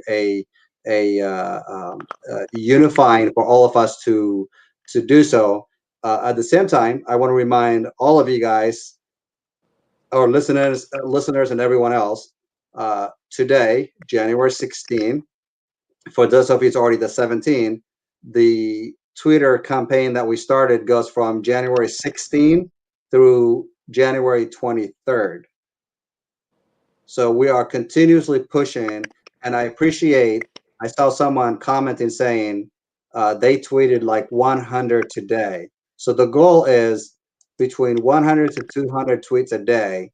And if you're not a savvy tweeter, you can just retweet. So that's what we're asking. So that being said, I'm going to let Captain Eritrea do his closing statement. I will finish off with our final thoughts. I appreciate everybody. This is a very long time that we've been discussing, but having 5 people in the audience, I think it's fair to say that that we did a pretty fantastic job. Yes, sir. So Mike, Zeru, Menges, Senai, appreciate you guys, man. Appreciate you having an open mind and having me here on board with the media with my brother Mike. It's much love. Zeru, once again, bro. So we appreciate you coming here and so to all my Eritrean and Tegaru people, please listen to me. يرداني يقول هنا حرقنا لنا تسمعنا low. I understand we're all emotional. I get it. Trust me. I understand loss. I was a soldier. So I understand losing people. I understand death. I understand destruction. Gain, but don't let people spew hate and divide us.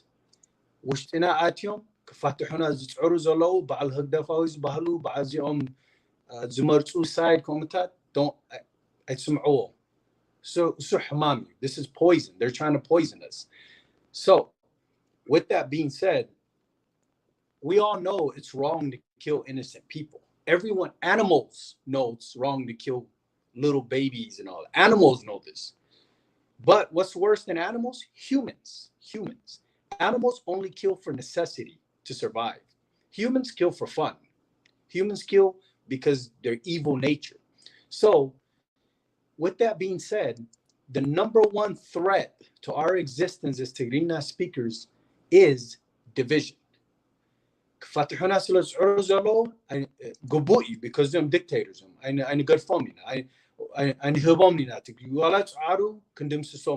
So, with that said, let's set aside our differences. You ever notice on my page, there's a lot of Tegarus on my page. A lot. I get so much Tigray support, it's unreal. But I also have a lot of Eritrean supporters, a lot, 85%, which that is an indication of Higdef is that big, right? That big, right? Small. With that being said, you got to do your part and don't feed into the hate. Misla yelan, I tutsulu. Tahagagizna, teredina, is yom zahasuna de lo, is yom hama zutuna de lo, knots om nchilina. Tahagagizna, terad, teredina. Gin ane nisab kitsalip, for me to hate someone is simple. Kalil nagari nisab kitsalip. Hayagin, teredu, a smart person that's strong, will take the time to understand his neighbor, his brother, his cousin, and create change. Don't fall victim to hate. That's what my message is. And my message, Captain Eritrea and Mike and everybody else that's with me, whether the Tegarus or whether Eritrean, we're all going to come together. We're all going to collectively point out who the enemy is. We're all going to separate them in one group, and we're going to wait for this nonsense to play out. Once this is finished and played out, then we will address all these little hate groups and remove them completely. Then the strength of the Tigrinya speaker will come back. We could work on rebuilding our nations. But without unity, we're nothing. We will just continue to hate each other for the next 20, 30, 40 years. That's for people with no brain. If you have a brain, you can love. It's humanity to love. I love my Tegarus. You know why I love my Tegarus? Because I'm human. It doesn't matter that I was born in Asmara. I'm human. I'm a man. I love humans, right? I'm supposed to love humans. That's what the Bible says. But it has to be reciprocated from both sides. That's the message. And with that, they can't break us.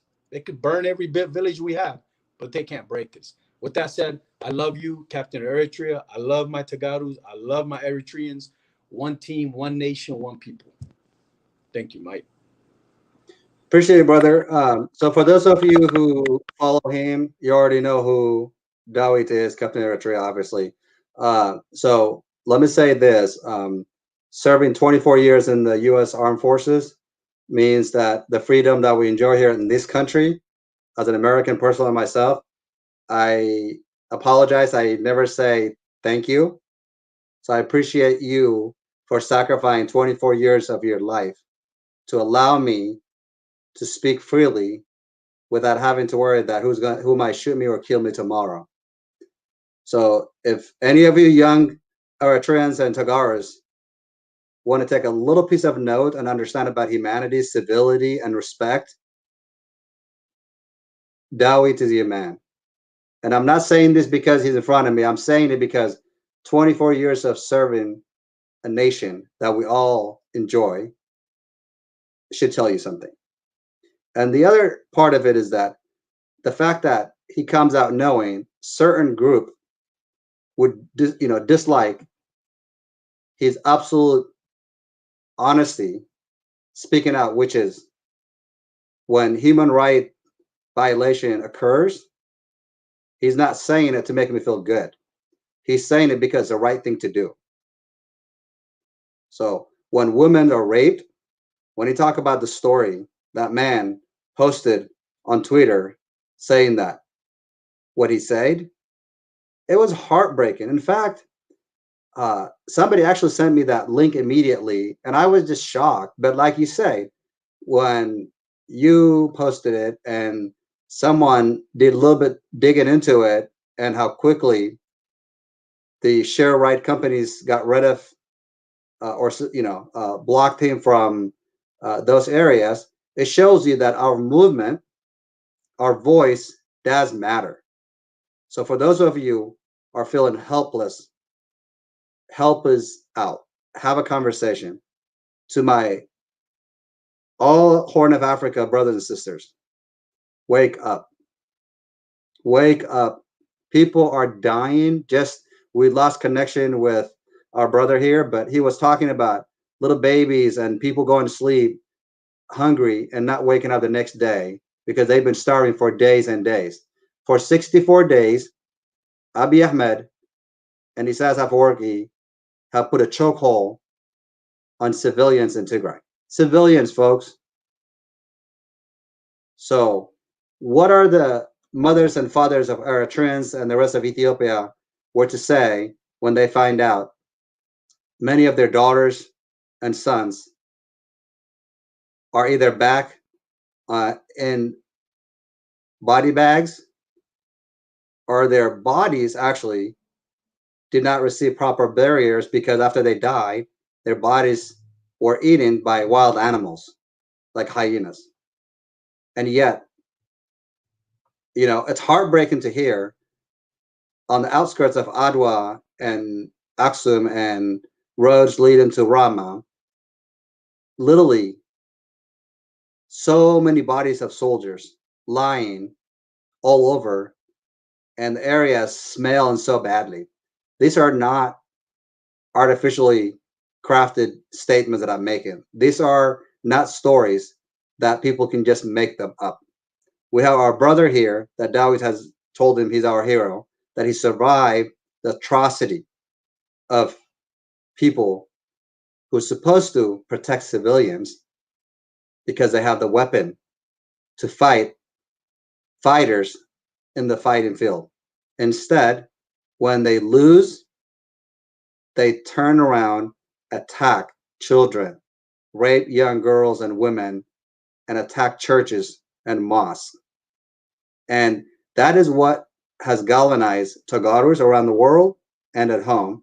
That is why many Eritreans who have been disappointed, even at us, at Tegarus, have just say enough is enough and are uniting to decency, to speak for humanity, just for the injustice that's happening to people, and for Sudan to welcome us at every time that we have crisis inside the country that used to be called Ethiopia, which the name Ethiopia, the Amhara will be happily to have it, which they can have it, and they will have it. Congratulations to you. So, for a few of you who commented saying, can we bring Amhara to the discussion? Yes, the invitation is open. Come and have a conversation with us. I've been asking you from day one, instead of celebrating on the death of civilians in Tigray, come on out and have a productive conversation like our brother Dawit, because I'm saying that because he is from a nation that he was born from a family from Eritrea. It wasn't by a choice, but that's what the background was. Dawit and I actually were talking earlier today that for a while, as he grew like a little, like, you know, boy like all of us, he didn't even know the difference between Tegaru and Eritreans. I mean, think about this, folks. We're telling you from the heart. We're not reading like, you know, encrypted like lines and whatnot. We're just telling you, we're not politicians. We're not propaganda machine like some of you out there. We're just doing this because we are heartbroken when blind folks retire in their 70s and 80s and 90s are massacred or murdered, but they were a servant of their country called Ethiopia, which is no longer a country.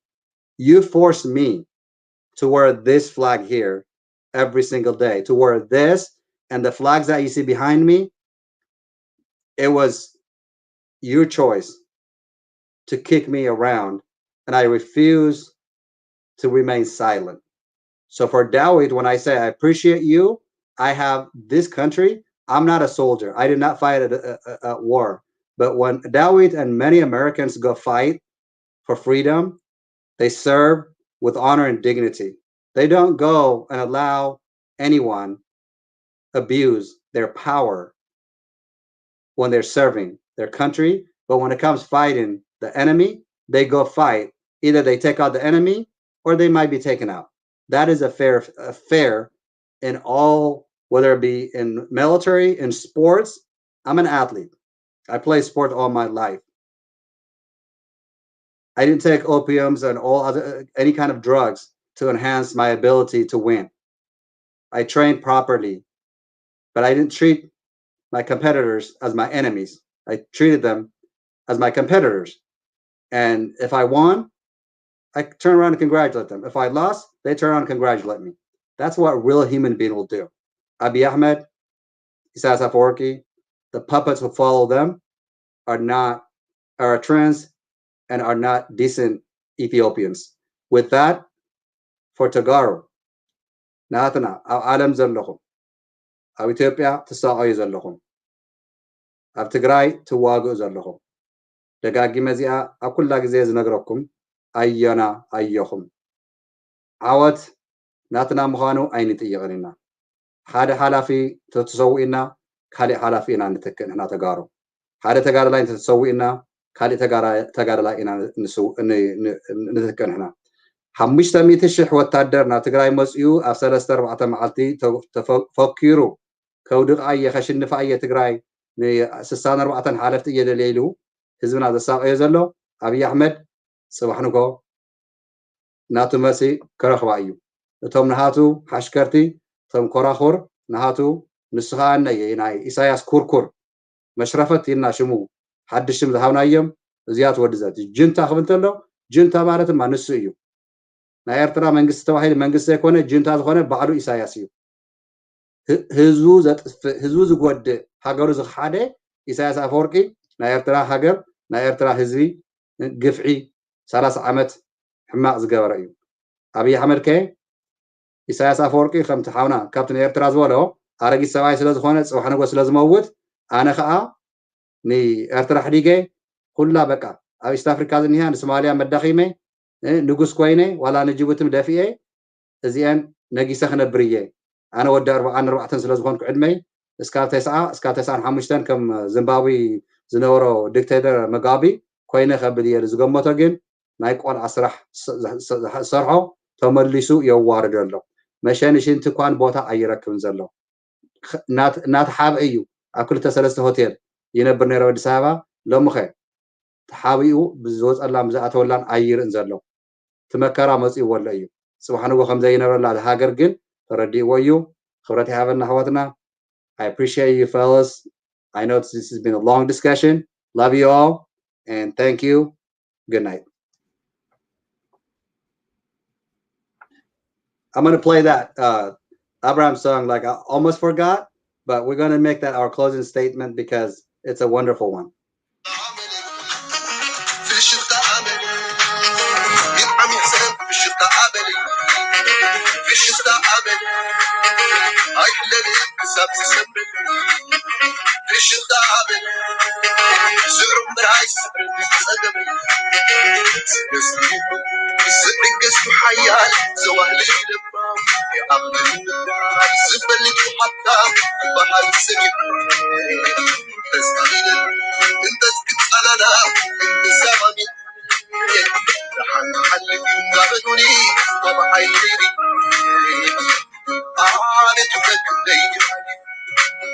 That's why you let the way, that's why you highlight the garden. Because I'm the I'm the same.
بشدة عامل هاي اللي سبز بالسنة الليل بشدة عامل سبر مراي سبر صدر عالم البحرية بتبحل كلهم بسيك البيت حبيبنا وسلمنا لك على البال حتى هذا سليت شريت ولدت بعد حلم الناس الرحمة يودي لما حاجة That's why you make it leave, that's why you highlight the document substance to the late.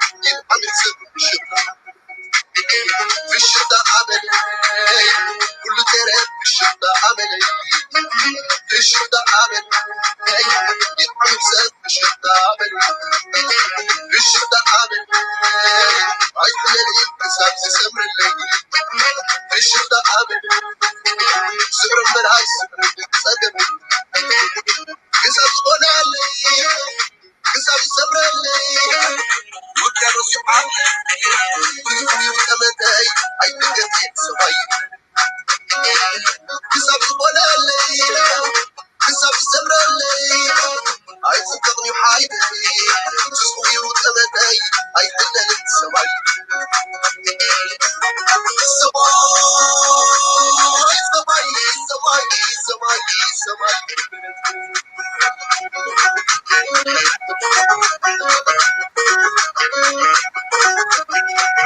كسب ولا الليل كسب سمر الليل وكانوا سبحان تسوي وتمتى I think it's right. كسب ولا الليل كسب سمر الليل I think I'm حايد تسوي وتمتى I think it's right.